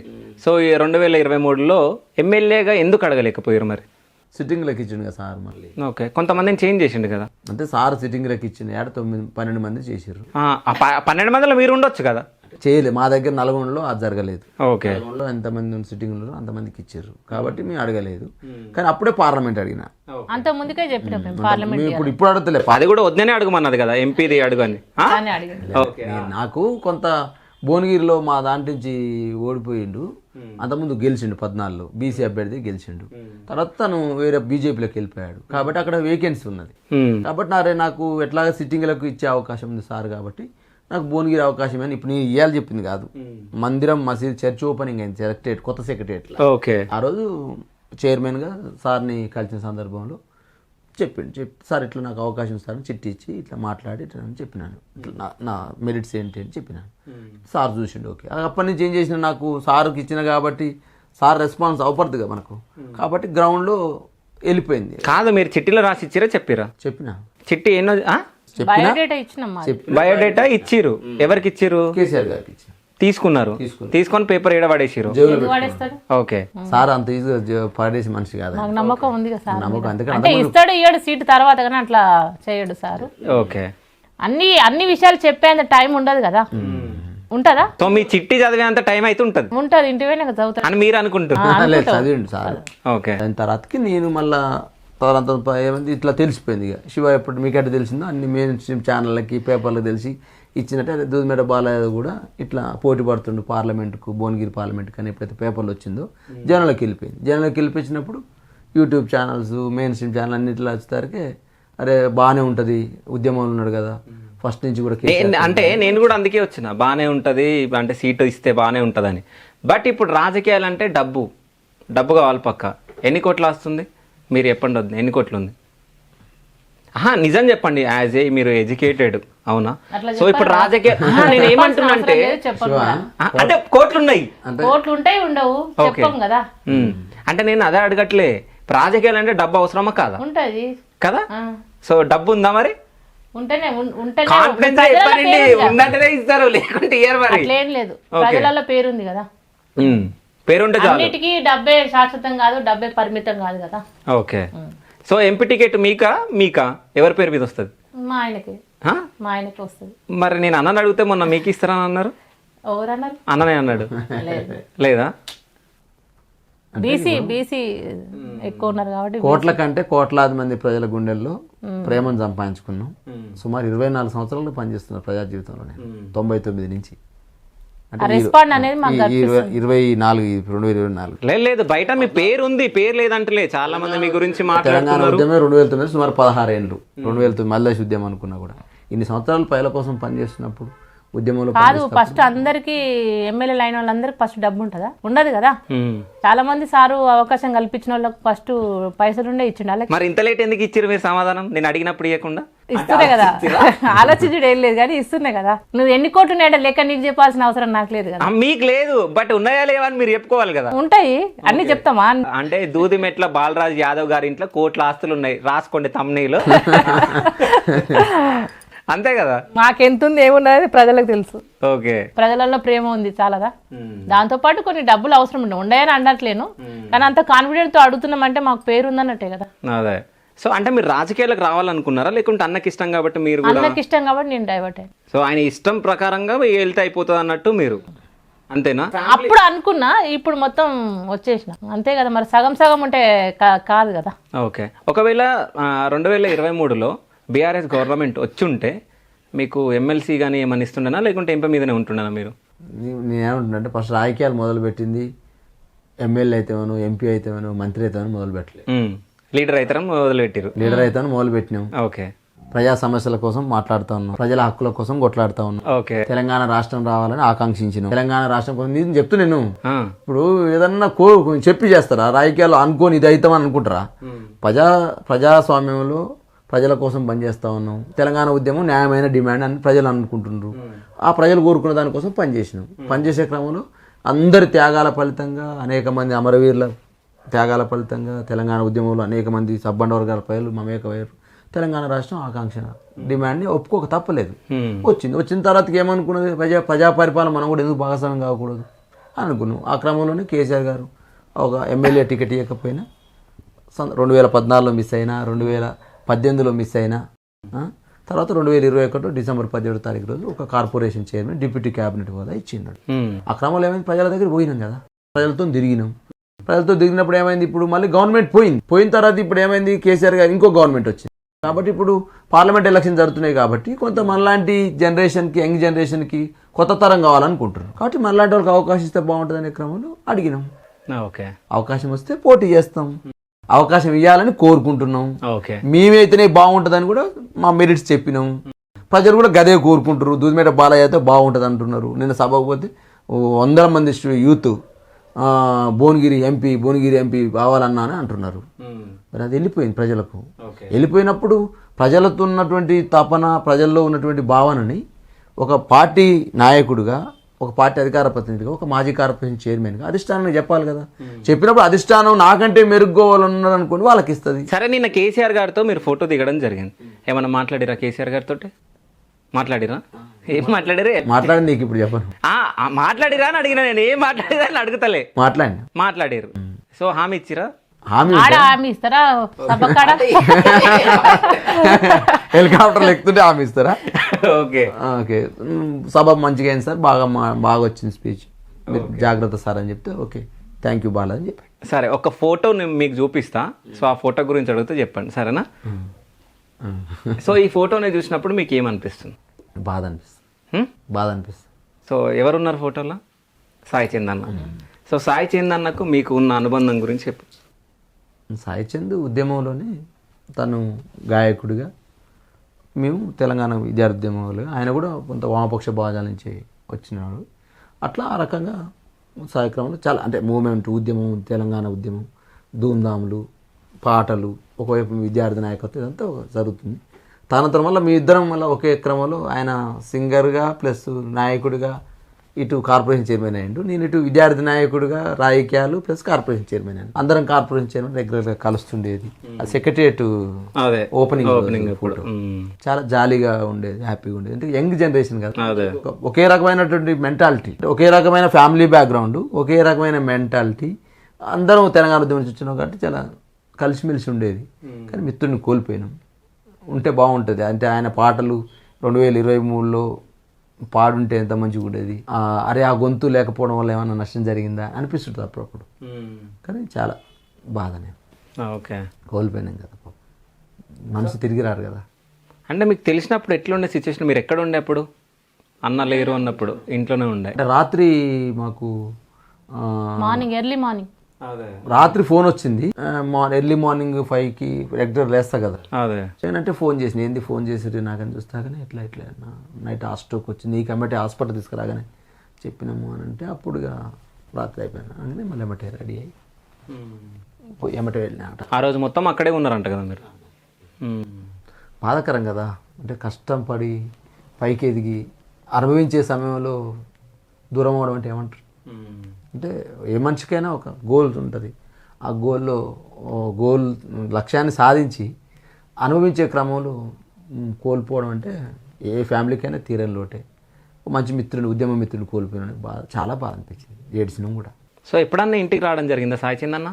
లేదా లేదా ఎప్పుడు మీరు వెళ్ళడం జరిగింది? ఎప్పుడు వెళ్ళలే? అట్లే ఇంకా బయట ఫంక్షన్స్కి వెళ్ళినప్పుడు అన్న కలిసేది, మాట్లాడేది, ఓకే, మందలు ఇచ్చేది తనే. పాపం మేము ఒక్కోసారి చూడకున్నా కానీ చెల్లె బావురారా సిస్టర్ అనేది పిల్లలని అల్లుడు అని పిలిచేది. అదే చనిపోయే మూమెంట్ ఒక 2 months బ్యాకే అన్న మాకు కలిసిండు ఫంక్షన్. తొందర అంటే కొత్తగా ఇచ్చారు కదా పదవులు, అప్పుడు అందరం మీట్ అయినాం. 10 నెలలు అంటే 5 నెలలు 6 నెలలు అయ్యే క్రమంలో పెళ్ళిళ్ళు జరిగేటప్పుడు అట్లా కలిసేది. ఓకే. ఇప్పుడు ఎంతమంది పిల్లలు అన్న మీకు? 2 బాబులు. 2 బాబులు. పేర్లు? భౌతిక్ యాదవ్, వేదాంశ్ యాదవ్. సో ఏం చేస్తున్నారు ఇప్పుడు ప్రెసెంట్ పిల్లలు? పెద్ద బాబు 5th class, చిన్న బాబు 1st class. ఓకే. ఇద్దరు ఇట్లా ఎవరు ఇచ్చారు పిడుగు? చిన్నోడే వేదాంశ్ యాదవ్. ఏం చేస్తాడు? ఎక్కువ సతాయిస్తాడా మిమ్మల్ని? సతాయిస్తాడు. ఓకే. సో మీరు ఎప్పుడన్నా వద్దు ప్రపోజ్ చేసిరా అన్న? ఏంటి ప్రపోజ్ చేసిరా అంటున్నా? ప్రపోజ్ అంటే ఏంటిది? ఇంట్లో వస్తువులు కావాలి, ఇంట్లో వస్తువులు కావాలన్నా, ఇంట్లో ఇంకేదో టీ కావాలన్నా, స్నాక్స్ కావాలన్నా, లవ్ ప్రపోజ్ నువ్వు అది చెప్తలేవు ఫస్ట్. అంటే లవ్ ప్రపోజ్ అంటే మామూలుగా ఇష్టమని చెప్పిన. ఓకే. ఇష్టమని చెప్పిన, నేను పెళ్లి చేసుకుందాం అనుకుంటున్నాను అన్న. షాక్. ఓకే. అంటే ఈయన పెళ్ళి అంటుండేంది, ఈయన ఉద్యమం పరిచయం ఉన్నాం. సరే ఒక్కసారి ప్రపోజ్ చేయండి ఒకసారి ఇప్పుడు. అంటే ఎప్పుడు కూడా మామూలుగా మాకు పరిచయంలో కూడా ఎప్పుడు కూడా ఐ లవ్ యూ చెప్పటాలు, గ్రీటింగ్లు ఇవ్వడాలు కానీ జరగలేదు. కానీ ఇష్టం, పెళ్లి చేసుకుందాం అనుకుంటున్నాం. మీ ఇంటి వాళ్ళతో మాట్లాడి, మా ఇంటి వాళ్ళతో మాట్లాడి ఇద్దరం అంటే అరేంజ్ మ్యారేజ్ చేసుకున్నాము. లవ్ అండ్ అరేంజ్ అయితే, లవ్ అండ్ కమ్ అరేంజ్ అని చెప్పినాము. మీరు ఇద్దరు కలిసి ఏదైనా సినిమా చూసిరా? చూసినాం. థియేటర్లోనా ఇంట్లోనా? థియేటర్లోనే చూసినాం. పెళ్లికి ముందే చూసినాం. ఏ మూవీ? జులై సినిమా చూసినాం. జులై. మధు నా మనసు నాది కాదు ఓ మధు. ఇంట్లో ఒప్పుకున్నాక. ఓకే. దానికి ముందు చూడలే? దాని ముందుకి ఏం చూడలేదు. గబ్బర్ సింగ్ కూడా చూసినాం. ఓకే. చూసిరానా? ఏ సినిమా చూసారు మీరు చెప్పండి. చెప్పింది కదా, మీరు చెప్పండి. అరే చూసిన సినిమాలు గబ్బర్ సింగ్, జులై. దానికి ముందు కూడా చూసిరు? పోయేది యూనివర్సిటీ. ఇంట్లో ఒప్పుకున్నాక వెళ్ళినాం మేము. అంతవరకు ఎక్కడ వెళ్ళలే, ఏడ కూడా మేము కనిపించలేదు. ఎందుకంటే ఒప్పుకున్నాకనే ఉంటే బాగుంటుంది అనే ఉద్దేశంతో ఇంట్లో ఎప్పుడైతే గ్రీన్ సిగ్నల్ ఇచ్చారో అప్పుడు వెళ్ళినాం. సరే అన్న, మీకు ఒక 3 questions అడుగుతాం, మీకు కూడా అడుగుతుంది. సో మీ పెళ్లి రోజు ఎప్పుడు? అక్టోబర్ 28. కరెక్టేనా? కరెక్టే. సో వదినకి ఇష్టమైన ఫుడ్? వెజిటేబుల్ బాగా తింటుంది. నాన్ వెజ్ కాకుండా వెజిటేరియన్. అంటే ఏదన్నా పర్టికులర్గా ఈ కర్రీ అయితే బాగా తింటారు అనేది? అంటే వెజ్లో అన్ని తింటుంది. అంటే వంకాయ, గుత్తి వంకాయ ఇది బాగా చేస్తుంది. ఓకే. అంటే వంటలు నాన్ వెజ్ కూడా తన తినదు, పట్టుకొని బాగా చేస్తుంది. ఇష్టమైన కలర్ వదినకి? వదినకి ఇష్టమైన కలర్ ఎన్ని చెప్పండి నీకు నేను? ఎన్ని చెప్పను కలర్ చెప్పండి అంతే. దానికి ఎన్ని చెప్పను అంటున్నాను నేను. అన్ని కలర్లు ఉన్నాయా? చాలా కలర్ సెలెక్ట్ చేసి సరే 3. నేను చెప్పలేను. మీకు తెలియదు రెడ్ చెప్పు. నేను ఎక్కువ రెడ్ పింక్ కదా. ఏ కలర్? పింక్. పింకా? ఓకే. వదినకి ఎప్పుడెప్పుడు కోపం వస్తుంది? నేను ఎప్పుడన్నా నచ్చని పనులు చేస్తే కోపం వస్తుంది. ఓకే. సో అన్న ఎప్పుడు నచ్చని పనులు చేస్తాడు? నచ్చని పనులు అంటే ఎక్కువ ఏం చేయడు. మేమిద్దరం బాగా అండర్స్టాండింగ్ గానే ఉంటాము. కాకపోతే లేట్గా తినడం, ఎక్కువ సేపు జూమ్ మీటింగ్స్ అటెండ్ కావడం, తినకుండా. టైంకి తింటే హెల్త్ కూడా బాగుంటుందని నా ఉద్దేశం. ఇద్దరు తెలకుంటే ఏది జరగదు. ప్లస్ ఎవరన్నా మనల్ని బాధ పెట్టినప్పుడు కూడా వాళ్ళని మందలిస్తుంటాడు. సో మీరు ఇద్దరు కలిసి ఎప్పుడన్నా బాధపడడం జరిగిందా? అంటే ఏడవడం కానీ బాధపడడం కానీ, ఇది కష్టం వచ్చింది మనకని ఇద్దరు మీరు ఎప్పుడన్నా ఉన్నప్పుడు? ఇంకా ఆర్థికంగా కూడా సమ్ టైమ్స్ అప్పుడు జరిగేది. బాధ అంటే ఇక బాధ, కానీ పెద్దగా దాన్ని ఏం తీసుకోం మేము. మాకు ఎప్పుడు ఏం మరి మా ఫేస్ వాల్యూ ఏదో సంథింగ్, మేమైతే ఎప్పుడు హ్యాపీగానే ఉంటాం, అట్లేం లేదు. అంటే ఎప్పుడన్నా ఏడ్చిరా మీరు ఇద్దరు కలిసి? పదవి రానప్పుడే బాగా ఇబ్బంది పడ్డాం. పదవి వచ్చిన తర్వాత కొంచెం సక్సెస్ రావట్లేదు, జనాలలా బయటకు పోతే ఇంకా వస్తలేదు అని అనడము, మెయింటైన్ చేయాలి కదా మనం. మళ్ళా నువ్వు ఒక కెరీర్ ఎంచుకున్నావు, ఆ కెరీర్ లో సక్సెస్ రాకపోతే ఎంత అవును ఒక బాధ ఉంటుంది. ప్లస్ ఇది రాకపోగా నువ్వు ఇంటర్వ్యూకి వచ్చినావు, మామూలుగా వస్తే నిన్ను ఏం ఇంటర్వ్యూ అయినది, ఆయన డ్రెస్ సెన్స్ లేకున్నా కానీ, అవునవును, ఒక వాచ్ పెట్టకున్నా కానీ ఎట్లా ఉంటుంది అంటే పొలిటికల్గా కూడా అదే ఒకటి ఉంటుంది. స్టాండర్డ్ మెయింటైన్ చేయాలి ఎప్పుడైనా. ఆ మెయింటైన్ చేసే క్రమంలో కొన్ని వస్తుంటే మనతో ఉన్న పిల్లలు కానీ అందరిని చూసుకోవాలి కదా.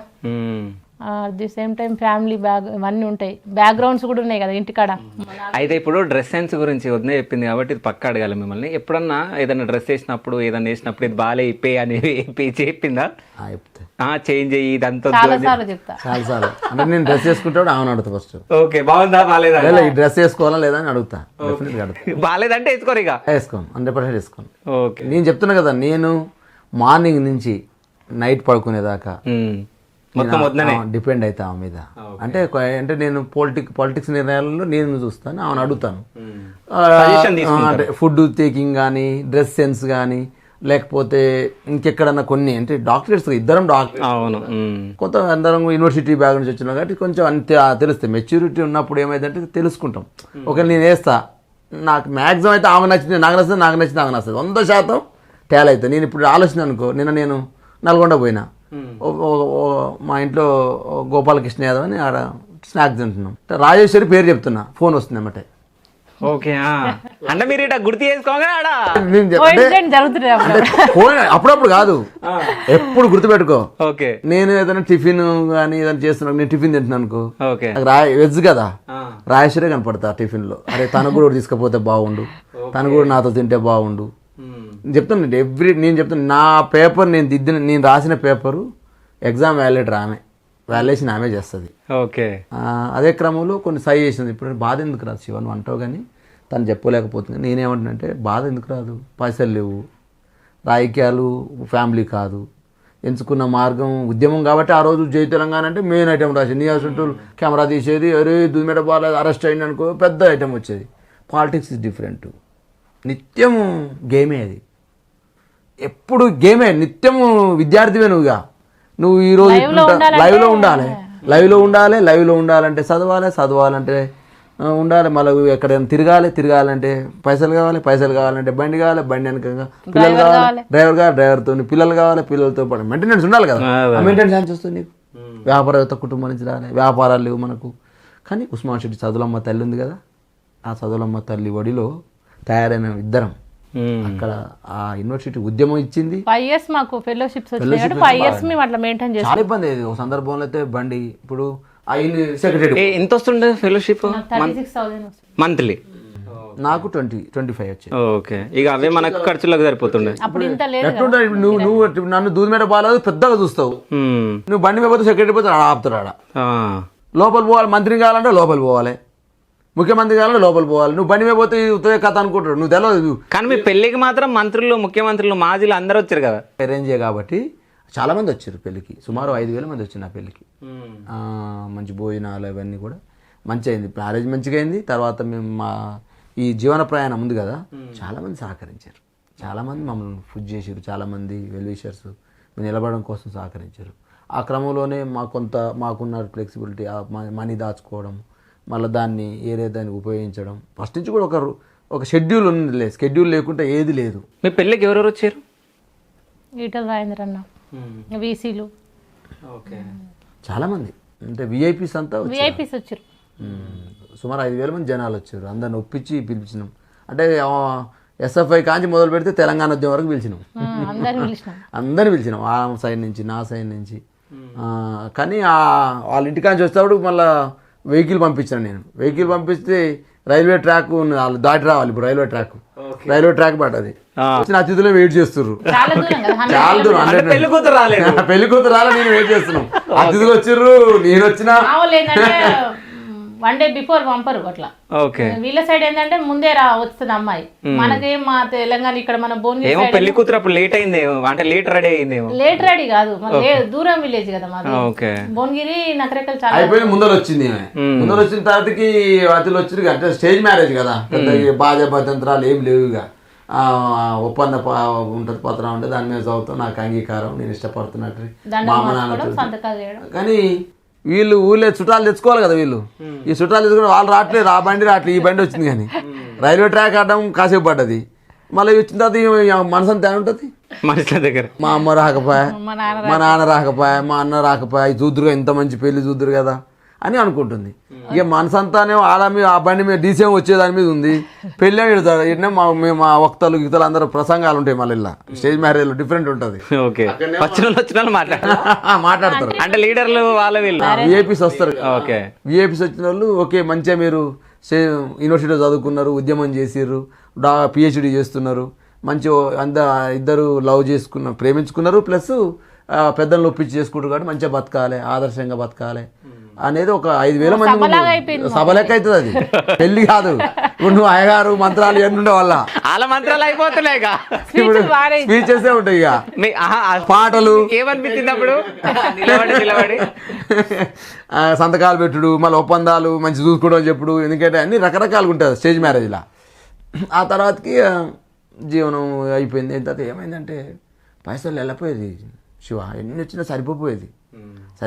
బాగా మెయింటైన్ చేయాలనే కష్టం ఉండేది. అక్కడ సెక్రటరీ పోతున్నవాడు బండి మీద రానియడానికి చిన్న ఇండికా తీసుకుని, ఓకే ఇండికా తీసుకొని అంటే కారం చూస్తారా లోపలికి ఎంట్రీ అంటే వాడు పోతే అట్నే ఉండదు. మరి ప్రభుత్వం డిఫరెంట్ గా దూమేట పాలన చూడనప్పుడు విద్యార్థి నాయకుని నాకు కేసులు ఉన్నాయి అంటే నువ్వు ఆయన ఎవరు చూపెట్టాలి. అప్పుడు ఆయన అరే కార్లో వచ్చిందంటే ఓకే లోపల పోతాం చిన్న చెప్పుకొని.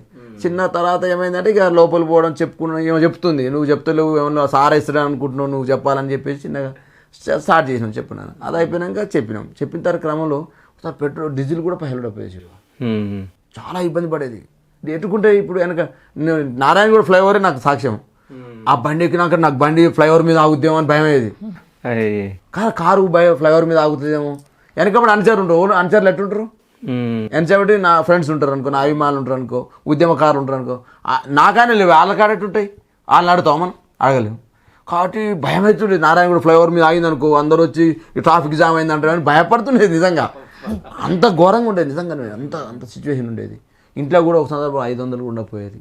కానీ ఏమో అదృష్టమేమో కానీ ముఖం చూసిన వెళ్ళాలి కానీ ఏదో ఒకటైతే పుట్టేదే, ఎవరో ఒకరు సాయం చేసేది ఏదో రకంగా. ఇప్పుడు చెప్తాను, నేను ఎట్లయితే నేను మనసులో అనుకుంటే రాయేసినట్టు ఫోన్ చేస్తుందో, నాకు పైసలు తక్లీఫ్ అయిన ప్రతి సందర్భంలో అకౌంట్లో పైసలు వస్తుండేది. ఓకే, అంటే దేవుడు మిమ్మల్ని ఆదుకుంటుండే ఎక్కడ అంటే నేను ఎప్పుడు మొదటి నుంచి ఒక సిద్ధాంతాన్ని నమ్ముకుని, అంటే మనం మంచి చేసుకుంటూ పోవాలి, ఆ దేవుడు మనం మంచిగా చేస్తాడని నేను తీవ్ర మంచి జరుగుతుంది అనేది ఒకటి. మనం మంచి చేసుకుంటూ పోతే ఆ దేవుడు మనకు మంచిగా చేస్తాడు, ప్లస్ మంచి వాళ్ళకి మంచిగా జరుగుతుంది అనే తీవ్ర మాత్రం నమ్ముతా. సో అదైతే పక్క, అది మంచి వాళ్ళకి మంచి జరుగుతుందని అందరు కూడా అంటారు. ఎందుకు పదవి రానప్పుడు ఎంతమంది అంటారు అనుకుంటున్నావు? ఇంత ప్రేమగా మాట్లాడతారా? స్టేజ్ ఎక్కే దగ్గర కానీ, స్టేజ్ దిగే దగ్గర కానీ, మనం పిలిచే దగ్గర కానీ ఎప్పుడు కూడా మనల్ని సపరేషన్ గురి అవుతాం కదా, అణచివేతకు గురి. అవును, అప్పుడు బాధ అనిపించింది. ఏంద్రపోయి డాక్టరేట్ని ఇంత కొట్లాడినాం, ఇంకా రాకపోయింది పదవి గిన్నెలా. అంటే 2000 సంవత్సరం 99 నుంచి కాబట్టి 99 నుంచి 2001లో మా అమ్మ సర్పంచ్ కావాలి, 2006లో నాకు సర్పంచ్ కావాలని బాగుండే అసలు ఊళ్ళో గ్రామ రాజకీయాలు చేయాలంటే ఎన్టీఆర్ చెప్తాడు. అంటే గ్రామ రాజకీయాలను శాసించిన వాడు రాష్ట్ర రాజకీయాలను శాసిస్తాడు అనేది ఎన్టీఆర్ చెప్తాడు. గ్రామాల నుంచే పుడుతుంది నాయకత్వం. అనే ఒక భావన ఎన్టీఆర్ సంథింగ్ బుక్లో చదువుతుంటే చూసిన నేను ఆయన ఎజెండాలో. అట్లా గ్రామ రాజకీయాల మీద బాగా ప్రేమ ఉండే ప్రజల మీద. అట్లా యూనివర్సిటీకి ఎప్పుడైతే వచ్చిందో రాష్ట్ర రాజకీయాల్లో ఇన్ఫ్లుయెన్స్ చేసే అక్కడికి వచ్చింది కదా. ఆ క్రమంలో పదవి రానప్పుడు రాదన్నది సంబంధం లేకపోయేది. ఇచ్చేది కేసీఆర్, తీసుకునేది దూదిమెట బాలయ్యాదు, మధ్యలోనికి ఏం సంబంధం ఉండిపోయేది. నీకు వస్తుందా అనేది మొత్తం ఆలోచించి ఉదయం వాకింగ్ చేస్తా కదా, డిప్రెషన్ వెళ్ళిపోయేది. అంటే 6 to 8 నేను యోగా వాకింగ్ నాకు యూనివర్సిటీ నేర్పింది.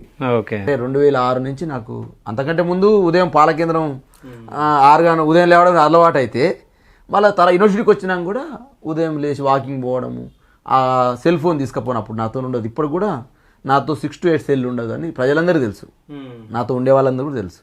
ఆ 6 to 8 నేను యోగా వాకింగ్ అప్పుడు తెలుసుకుంటా. శివ వచ్చిండు, లేకపోతే ఇంకో మంత్రితో ఎట్లా మాట్లాడినా, నేను ప్రజలతో ఎట్లా ఉన్నా, నేను చేసిన మిస్టేక్స్ ఏంటి, మనం ఎట్లా రివ్యూ చేసుకోవాలి. ఇట్లా ఆ 2 గంటలు నా టైం అదిగా, ఎవరికి నాదే టైం అదిగా. నేను మెంటల్గా కానీ లేకపోతే ఫిజికల్గా కానీ మానసికంగా చాలా స్ట్రాంగ్ అయ్యే టైం నాకు. అయితే ఇంకోటి వద్దే, మీరు అంటే మీ గురించి నేను తెలుసుకున్నా. సో ఏంటంటే మీరు ఫస్టే అనుకున్నారంట ఇంటర్ క్యాస్ట్ మ్యారేజ్ చేసుకోవాలని. అంటే ఎందుకు అనుకున్నారు మీరు? అంటే మరీ ఫస్ట్ కాదు, అదే అంటే మనకు మెచ్యూరిటీ వచ్చిన తర్వాత అనుకున్నారంట. ఎందుకు అంటే నేను ఎస్ఎఫ్ఐలో జాయిన్ అయినా. నేను 2002 నుంచి 5 వరకు భువనగిరి SLNS కాలేజ్ ప్రెసిడెంట్గా చేసిన నేను. ఓకే. తర్వాత ఆఫ్టర్ పీజీకి వచ్చినప్పుడు ఏంటంటే మనం కొంచెం వామపక్ష భావాల నుంచి వచ్చినాం కాబట్టి సేమ్ ఉండకుండా కొంచెం ఇంటర్ క్యాస్ట్ చేసుకోవాలి, కొంచెం అందరికి ఆదర్శంగా ఉండాలి అనేది నేను అనుకున్నాను. ఓకే. అంటే మీరు ఇన్ని స్ట్రగుల్ పడి ఇంతగానం చేసి ఇప్పుడు ఈ స్టేజ్లో ఉన్నారు. నాకు ఒక నమ్మకం ఉండేది, నేను ఏది చేసినా మా వాళ్ళకి చెప్పి చేస్తాను, ప్లస్ ఒప్పించి చేసుకోవాలి. ఇట్లా నేను వాళ్ళకి చెప్పకుండా అది కాదు, ఎప్పుడు చేసినా ఒక 10 మంది మెచ్చుకునేటట్టే ఉండాలి అనే థాట్ ఉండేది. స్టడీ చేసినా ఏది చేసినా మనమే ఉండాలి. ఎందుకంటే మీరు PhD చేసిన తర్వాత కూడా అంటే మీరు ఒకవేళ ఇంట్లో ఒప్పుకోకుండా మీరు లవ్ మ్యారేజ్ చేసుకున్నా తప్పు పడుతుండే ఇప్పుడు. అయితే ఇప్పుడు మీరు ఇంతగానం అంటే మీ స్టోరీ అంతా చాలా మందికి ఇన్స్పిరేషన్గా ఉంది. సో ఇప్పుడున్న జనరేషన్ ఏంటంటే ఇంటర్కి 10th పెళ్ళిళ్ళు చేసేసుకుంటున్నారు. సో లవ్ అంటే ఏదో అనుకుంటున్నారు వాళ్ళు. లవ్ అనుకొని వెళ్ళి అంటే తొందరగా పెళ్లి చేసుకున్నాం, చిన్న ఏజ్లోనే, వాళ్ళకి ఏజ్ ఉండదు, ఏమి ఉండదు. ఇక అంటే 18కి అమ్మాయికి మెచ్యూరిటీ రాగానే అట్లాగే అబ్బాయికి 21 అంటే మేము పెద్ద అయిపోయినాం, ఇక మాకు పేరెంట్స్ తోటి ఏం లేదు అన్నట్టు ఇప్పుడు పోలీస్ స్టేషన్కి వెళ్ళి పెళ్లి చేసుకుంటున్నారు. సో వాళ్ళ గురించి ఏమైనా మాట్లాడమంటే ఏమని చెప్తారు? యాజ్ ఏ ఎడ్యుకేటెడ్ పర్సన్స్గా ఏం చెప్తారు వాళ్ళకి? ఏదైనా ఒక మెసేజ్ ఇవ్వండి. మెసేజ్ అంటే ఇప్పుడు ఫస్ట్ ఆఫ్ ఆల్ మనము స్టడీ అనేది ఇంపార్టెంట్. ఆర్థికంగా ఉండడం, స్టడీ అనేది చాలా మెయిన్ రోల్ పోషిస్తాయి మనకు లవ్ మ్యారేజ్ చేసుకున్నప్పుడు. అట్లా ఇప్పుడు తక్కువ చదివిన వాళ్ళు ఉండాలని నేను అంటలేను, అర్థం చేసుకునే విధానంలో ఉంటుంది. కొందరు చిన్న ఏజ్ లో చేసుకుని కూడా ఉన్న జంటలు కూడా ఉన్నారు కదా. అది మెచ్యూరిటీ అనేది కొంచెం ఇంపార్టెంట్. ఎడ్యుకేషన్ అనేది కూడా ఇంపార్టెంట్. ఓకే. మెచ్యూరిటీ తోటి ఏమైందంటే కొంత ఎకానమీ వస్తుంది, ఎకానమీ తోటి ఏమైందంటే అవగాహన ఏర్పడుతుంది కదా. ఏంటి బంధం ఊకనేనా, లవ్ చేయడం అంటే అది మీ కాలంలో. ఇప్పుడు మీరు లవ్ చేసుకుంది వేరు, ఇప్పుడున్న జనరేషన్ కున్న లవ్ వేరు. జనరేషన్ చూస్తున్నావు కదా, అదే నేను అందుకే అడుగుతున్నా వాళ్ళకి ఏం మెసేజ్ ఇస్తారని చెప్పి. ఇప్పుడు తొందరపడి చేయొద్దని చెప్తున్నా నేను. తొందరపడి నిర్ణయాలు ఇప్పుడు ఏ ఫ్యామిలీ అయినా కూడా, ఇప్పుడు అమ్మ నాన్నలైనా, అమ్మాయి అమ్మ నాన్నలైనా, అబ్బాయి అమ్మ నాన్నలైనా తన పిల్లలు బాగుండాలని కోరుకుంటారు కదా, వద్దనుకుంటారు ఎవరు. అదే శివ మనం కన్విన్స్ చేయాలి, అమ్మ నాన్న కన్విన్స్ చేయాలంటే వాళ్ళ మనం జులాయిగా తిరగడము అట్లా చేస్తే ఏ తల్లిదండ్రులు ఒప్పుకుంటారు? నీకంటూ ఒకటి ఉండాలి కదా. నువ్వు ఎట్లా పెళ్లి చేసుకుంటా అంటున్నావు, ఎట్లా అది జాబ్ అయ్యి కావచ్చు, ఇంకా నేను చెప్తున్నా కదా స్టడీ ఉంటేనే అని కాదు, వాళ్ళకి ఏ విధంగా నువ్వు అది చేస్తావు. అట్లా అన్నప్పుడు అట్లుంటేనే చేసుకోవాలి, లేకపోతే అవసరం లేదు. జులాయిగా తిరిగి చేసుకొని విడిపోవడాలు, నెల రోజులకే బ్రేకప్ చెప్పుకోవడాలు, ఇదంతా తల్లిదండ్రులను బాధ పెట్టినట్టు అవుతుంది. అది వాళ్ళ లైఫ్ కూడా బాగుండదు కదా. సో అన్న మీరు చెప్పండి, మీ డ్రీమ్ ఏంది? మీరు ఇంకా ఏం అచీవ్ చేయాలనుకుంటున్నారు? డ్రీమ్ అంటే నాకు ప్రజలకు బతుకున్న రోజు సేవ చేయాలనేది, ప్రజల కోసం పనిచేయాలనేది, ప్రజల హక్కుల కోసం పనిచేయాలనేది నాకు ఆకాంక్ష. అంతే. ఓకే. ప్రజానాయకుడిగా ఉండాలి, ఈ రాజకీయాల్లో ఒక నీతివంతమైన నాయకుడిగా పేరు తెచ్చుకోవాలని నేను.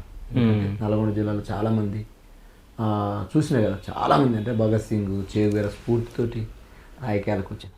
చాలా అంటే భగత్ సింగ్ జీవితాన్ని చూస్తే చదివిన, చేగువేరా జీవితాన్ని చదివిన, ఒకవైపు మహాత్మా గాంధీ లైఫ్ హిస్టరీ చదివిన, చాలామంది హెమీల హిస్టరీ చదివితే ప్రజల కోసం పనిచేసిన వాళ్ళు చరిత్రలు నిలబడ్డారు. గుర్తుపెట్టుకోండి మీరు, మీరు ఎంపీ అయినోడు చరిత్ర నిలబడాడు, ప్రధానమంత్రి అయినోడు చరిత్ర నిలబడతాను అనుకుంటారు మీరు. అట్లా అనుకుంటే ఈ దేశానికి 15 మంది 15 మంది ప్రధానమంత్రులు అయినారు. ఈ రాష్ట్రంలో అనేక మంది ముఖ్యమంత్రులు అయినారు, మంత్రులు అయినారు. ఎవరు కూడా చరిత్రలో ఎవరు నిలబడరు తెలుసా? చరిత్ర ఎవరి పేరు లిఖించింది అనుకుంటారు మీరు? ప్రధానమంత్రి అయిన పేరు లిఖించదు, మంత్రి అయిన పేరు లిఖించదు, ఎంపీ అయిన పేరు లిఖించదు. ప్రజల కోసం పనిచేసిన పేరు లిఖిస్తుంది. అంటే దూదిమెట్ల బాలయ్య యాదవ్ ఒక హిస్టరీ రికార్డ్ చేయగలిగింది. ఎట్లా అంటే చిన్న పేద కుటుంబం. మేమే చదివేది జనరల్ జీకే క్వశ్చన్స్ అంటే తెలంగాణ హిస్టరీలో నా పేరుంది. 2013 సెప్టెంబర్ 7వ తారీఖున ఏపీఎన్జిఓ సభలో తెలంగాణ నినాదాలు చేసిన విద్యార్థి నేత ఎవరు? 4 ఆప్షన్స్. నా ఆప్షన్ ఇస్తే 1 మార్కు. ఏ ఎగ్జామ్లో వచ్చింది? సబ్ ఇన్స్పెక్టర్ ఆఫ్ ఎగ్జామ్లో వచ్చింది. ఏంటి మరి అంటే ఎంపీ అయినా, నేను ఎమ్మెల్యే అయినా, మంత్రి అయినా, కానీ హిస్టరీ అయితే రికార్డ్ అయినా ప్రజల కోసం పనిచేసిన. సరే, మీరు ఇప్పుడు ప్రజల కోసం పనిచేయడమే రికార్డు తప్ప ఏదో కాదు. అంటే మీరు చెప్పింది గొప్ప విషయం, ఓకే, నేను ఒప్పుకుంటా. అదే బీఆర్ఎస్ గవర్నమెంట్ ఉన్నప్పుడు ఆ క్వశ్చన్ వచ్చింది. ఇప్పుడు కాంగ్రెస్ గవర్నమెంట్ ఉంది, ఆ క్వశ్చన్ రాదు. నెక్స్ట్ ఏ గవర్నమెంట్ వస్తుంది, ఆ క్వశ్చన్ రాదు. బీఆర్ఎస్ గవర్నమెంట్ వస్తేనే మళ్ళీ ఆ క్వశ్చన్ వస్తుంది. అవునా కాదా? హిస్టరీ డిపార్ట్మెంట్ లో ఉంది కాబట్టి హిస్టరీ డిపార్ట్మెంట్ అయినా ఏదైనా కానీ 2013 సెప్టెంబర్ 7వ తారీఖున ఏపీఎన్జిఓలో సభ జరిగిందని దాన్ని హిస్టరీ ఎవరు తోడిపోయలేరు. ఓకే, తెలంగాణ రాష్ట్రాన్ని తీసుకొచ్చింది, తెలంగాణ రాష్ట్రం కోసం కొట్లాడిన నాయకుడు కేసీఆర్ అనే హిస్టరీ తోడిపోయలేరు ఎవరు చూడిపోయలేరు. క్వశ్చన్ పేపర్ మాత్రం ఇచ్చేది తీస్తారు కదా, క్వశ్చన్ మాత్రం. ఆ హిస్టరీ చదువుతారు కదా. ఆ హిస్టరీ చదివినా ఈ గవర్నమెంట్ చేంజ్ అయిన కొద్ది 5 సంవత్సరాలకు ఒకసారి చేంజ్ అయితే అనేక మంది ప్రధానమంత్రులు అయినారు ఈ దేశానికి. మహాత్మా గాంధీ హిస్టరీ తూడిపేసినామా? అనేక మంది ముఖ్యమంత్రులు అయినారు, అనేక మంది కేంద్ర మంత్రులు అయినారు. కానీ మీరు క్వశ్చన్ వచ్చిందని చెప్పినందుకు అంటున్నా నేను. క్వశ్చన్ వచ్చింది అన్నారు. క్వశ్చన్ వస్తే చరిత్రలో ఉన్నామనే వచ్చింది కదా. చరిత్రలు ఉన్నారు, నేను లేరని అంటలే, బట్ నేను అంటున్నా. అంటే నేనేమంటున్నా అంటే పల్లెటూరి పిల్లవాడు కూడా చరిత్ర సృష్టించగలడు, చరిత్రలో తన పేరు లిఖించుకోగలడు. ఎప్పుడు? ప్రజల కోసం పనిచేసినప్పుడు మాత్రమే. ప్రజలే చరిత్ర నిర్మాతలంటూ మన గతం చాటుతున్నది. ప్రజలే చరిత్ర నిర్మాతలు. ఎప్పటికీ నేను అత్యధికంగా నమ్మేటువంటి సూత్రం ఇది. ప్రజల కోసం పనిచేస్తేనే తృప్తి. చెప్తారు కదా, అన్యాయాన్ని ఎదిరిస్తే నా గొడవకు సంతృప్తి, అన్యాయం అంతరిస్తే నా గొడవకు ముక్తి ప్రాప్తి అని చెప్తాడు కాళోజీ. అనేక రకాల బండి వెనక బండి గట్టి 16 బండ్లు గట్టి ఏ బండ్లే పోతావు కొడుకో నైజాం సర్కరోడ, చుట్టుముట్టు సూర్యపేట నటు నడుమ నల్లగొండ, నువ్వు ఉండేది గోలుకొండ కిల్ల కింద నీ గోరిగర్తం కొడుకో నైజాం సర్కరోడ అనేటువంటి బండి యాదగిరి విప్లవ వారసత్వాన్ని, వామపక్ష వారసత్వంతో ఈ సమాజంలో అన్యాయం అంతరించాలని, అన్నార్తులు అనాథలుండని ఆ నవయుగం అదెంత దూరం, కరువంటూ కాటకమంటూ కనిపించని కాలాలెప్పుడు అన్న దాశరథి చరణాలు పల్లవిలు ఎన్నుకుంటూ పెరిగిన వాళ్ళని. కాబట్టి ఆ రకంగా సమాజం కోసం పనిచేయాలని రాజకీయాలకు వచ్చిన తప్ప అదైతం ఇదైతం అని కాదు. సమాజం కోసం పనిచేసే క్రమంలో వచ్చే ప్రతిదాన్ని స్వీకరించుకు ముందుకు పోతా ఉన్నాం. ఆ క్రమంలోనే రేపు భువనగిరి ఎంపీ అయినా కావచ్చు, భవిష్యత్తులో మంత్రి అయినా కావచ్చు, రేపు ఇంకేదైనా కావచ్చు. సో అంటే మీరు భవిష్యత్తులో మీరు అనుకున్నాయన్ని కావాలని చెప్పేసి మా క్యూబ్ టీవీ ఛానల్తో మేము కోరుకుంటున్నాం. సో ఇంకో విషయం ఏంటంటే, ఇప్పుడు ఇది మనం ప్రేమికుల రోజు సందర్భంగా మీ ఇంటర్వ్యూ చేసినాం కాబట్టి, సో వదిన కోసం మీరు ఒక పాట పాడండి, అన్న కోసం మీరు ఒక పాట పాడండి. కవిత్వం అన్న ఒకటి. కవిత్వం ఏం లేదు నాకు బాగా, అంటే నేను వామపక్ష రాజకీయాలు వచ్చిన కాబట్టి భగత్ సింగ్ని నేను వదిన గురించి అన్నా, వదిన గురించి అన్నా, నేను గురించి పాడాలి. వదిన గురించి పాట అయినా పాడాలి, కవిత్వం అన్నా చెప్పాలి. అవును అడుగు. ఇద్దరు, నువ్వు వదిన గురించి, వదిన మీ గురించి ఒక పాటనన్నా సంథింగ్ ఏదన్నా. మన జనాలు మీకోసం వెయిట్ చేస్తారు. ఆ గురించి నేనైతే ఏం పాటలు రాయాలి. ఓకే, ఒక కవిత్వం. ప్రేమించారు, ఓకే. ఒక పాట రూపం లేదన్నా. రాజేశ్వరి ఎప్పుడు నా జీవితం అంతా రాజై బాలరాజుకు అండగా ఉండాలి. వా, మీరు వదినే అన్న కోసం మంచి పాటనా కవిత్వం అన్నా? ప్రేమించానని చెప్పనా, మనసిచ్చానని చెప్పనా, నాలో ఆశలు చెప్పనా, నాలో ఊసులు చెప్పనా, నువ్వే నేనై చెప్పనా, నీలో నేనే చెప్పనా. సూపర్, మీ పిల్లలు తొంగి చూసిపోతారు. ఎట్లొచ్చింది? బాగా వచ్చింది. సో ఎప్పుడన్నా పాట పాడిందా మీకోసం అన్న? పాడుతుంది. పడుతుందా? అంటే తక్కువ పడుతుంది. ఓకే ఈయన కోసం ఏం పాడగానే ఓకే. సో మీరు ప్రేమ నాతోనే పాడిపించుకుంటది. ఓకే. సో ఎప్పుడన్నా మీరు లవ్ చేసుకునేటప్పుడు ఎప్పుడన్నా ఎక్కడన్నా అంటే టెంపుల్ కానీ ఎక్కడికన్నా వెళ్ళినప్పుడు ఎవరో మీ వాళ్ళు అని చెప్పేసి ఎప్పుడన్నా వాళ్ళు ఉన్న సైడ్ నుంచి కాకుండా వేరే సైడ్ నుంచి వెళ్ళిన రోజులు ఉన్నాయా? ఎప్పుడు అది ఏంటి ఆ స్టోరీ ఏంది చెప్పండి. చెప్పాలి. ఇప్పుడు ఉండేది అయితే మ్యారేజ్ ఒప్పుకున్నాకనే ఇంట్లో ఒప్పుకున్నాకనే డ్రాప్ చేయడానికి వచ్చిండు. మా విలేజ్ వాళ్ళు కనిపించారు, సైలెంట్ గా వెళ్ళిపోయినాం. కొంచెం పక్కన నుంచి వెళ్ళినాం. ఓకే. భువనగిరి తీస్తాను నేను. ఓకే. అంటే అలా అప్పటికి కానీ వాళ్ళందరికి తెలియదు కదా ఓకే అయినట్టు. Bike riding. Okay. Long drive కూడా చేసిరు. లాంగ్ ఏం భువనగిరి 50 కిలోమీటర్లు. హైదరాబాద్ నుంచి మరి భువనగిరి బస్ వెళ్దామని అనుకున్నా, కాకపోతే డ్రాప్ చేస్తలే అన్నప్పుడు అంటే మా అంత విలేజ్ ఒప్పుకున్నాక ముందర కాదు. ఒప్పుకున్న తర్వాతనే అప్పుడు మా ఇంట్లో అంత ఒప్పుకున్నాకనే కానీ ఇంకా విలేజ్ లో అందరికి తెలియదు కదా, పెళ్ళప్పుడు ఇంకా తెలిసింది. ఓకే. అట్లా మా ఊరోళ్ళు కనిపించారు, చూసిరు, పర్లేదులే చూస్తాం వెళ్ళి మ్యారేజ్ చేసుకుంటాం అనుకొని వెళ్ళినాం. ఓకే. మీకు ఏమైనా ప్రపోజల్స్ వచ్చినాయో అంటే వదిన నచ్చక ముందుకు ఏమన్నా? లేవు. అంటే ఎప్పుడు తిరుగుడే కదా శివ, ఎక్కడిది ఉద్యమాలు చేస్తే వాళ్ళు ప్రేమిస్తారానే.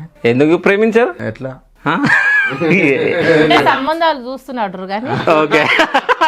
అంటే పెళ్ళి ఇప్పుడు 26 ఏజ్ పెళ్లి చేసుకోమని ఇంట్లో అంటారు కదా, కానీ ఇక్కడ ప్రపోజల్స్ ఇంకా అంటే మామూలుగా ట్రయల్ రన్ అయింది. ఓకే. ట్రయల్ తర్వాత ఇంట్లో చెప్పుడు రన్ కావాలి కదా అంతగా. ఆ క్రమంలో కొంత ఇంట్లో ఊళ్ళో ఏమనుకుంటారు, అమ్మ నాకు తెలియకముందు ఏమనుకుంటారు, మేము పిహెచ్డి మా ఉద్యమాలనే ఇంకా పెళ్ళిళ్ళు ఎక్కడి పెళ్ళిళ్ళ ఆలోచన ఉందా అప్పుడు అసలు? ఇప్పుడు ఇప్పుడు నువ్వు గుర్తుపెట్టుకో, బైక్ మీద తిప్పాలి, ఇప్పుడు ఉన్న సమాజంలో ఏముంటో చెప్పు, బైక్ మీద తిప్పాలి, సినిమాలు తీసుకుపోవాలి, షికారు తీసుకుపోవాలి, అట్లా ఉన్నా. కానీ మా లవ్లు ఆ రకమైనటువంటి మెంటాలిటీ. మేము ఎప్పుడు రోజు ప్రజా సమస్యలు, జైళ్ళు, ఈ కొట్లాటలు, భాషవాయు గోళాలు అసలు ఈ పుట్టిన. కానీ ఉద్యమంలో పుట్టిన ప్రేమ ఇది. ఉస్మాన్ సిటీలో ఉద్యమాల్లో పుట్టిన ప్రేమ. తెలంగాణ ఉద్యమం మామూలు ఒకటి చేసింది. మీ సైకిల్ యాత్ర చేసేటప్పుడు అంటే అంటే లవ్ ఎంత గొప్పదంటే ఒకరికొకరు అసలు ఆమె ఎక్కడో పుట్టింది, నేను ఎక్కడో పుట్టినా, ఒకరి కోసం ఒకరు తప్పించే తత్వము. నేను సైకిల్ యాత్ర చేసేటప్పుడు, పాదయాత్ర చేసేటప్పుడు మంచిగా చేయాలి, మంచిగా ఉండాలి, నా సంబంధించినటువంటి బాగోగులు కోరుకోవడం, నేను ఆమె గురించి ఆలోచన చేయడం, నా గురించి ఆమె ఆలోచన చేయడం, బ్యూటిఫుల్. ఆ మెమోరీస్ గుర్తొస్తే చెప్తున్నా కదా, చాలా మైమర్చిపోయినట్టు అనిపిస్తుంది. ఆ పాత రోజులు గుర్తొస్తాయి. అదే 12 అయింది కాబట్టి కొన్ని మెమోరీస్ మాకు చాలానే ఉన్నాయి. ఓకే. సో తెలంగాణ ఉద్యమంలో పుట్టిన ప్రేమ సో ఇట్లాగే జన్మల ఇట్లనే ఉండాలని చెప్పేసి మా క్యూబ్ ఛానల్ త్రూ మేము కోరుకుంటూ థ్యాంక్ యూ సో మచ్ అన్న. Thank you Shiva. ఇప్పుడు ఆపరేషన్ లేకుండానే మోకాళ్లకు ప్లాస్మా ట్రీట్మెంట్. మీ ఆర్థోపెడిక్ సమస్యలన్నిటికీ రోబోటిక్ టెక్నాలజీ ద్వారా తక్కువ ఖర్చుతో శాశ్వత పరిష్కారం. Free consultation. ప్రతి ట్రీట్మెంట్ పై 20% డిస్కౌంట్. ఈ ఆఫర్ కొద్ది రోజులు మాత్రమే. త్వరపడండి. V9 hospitals 9281465842.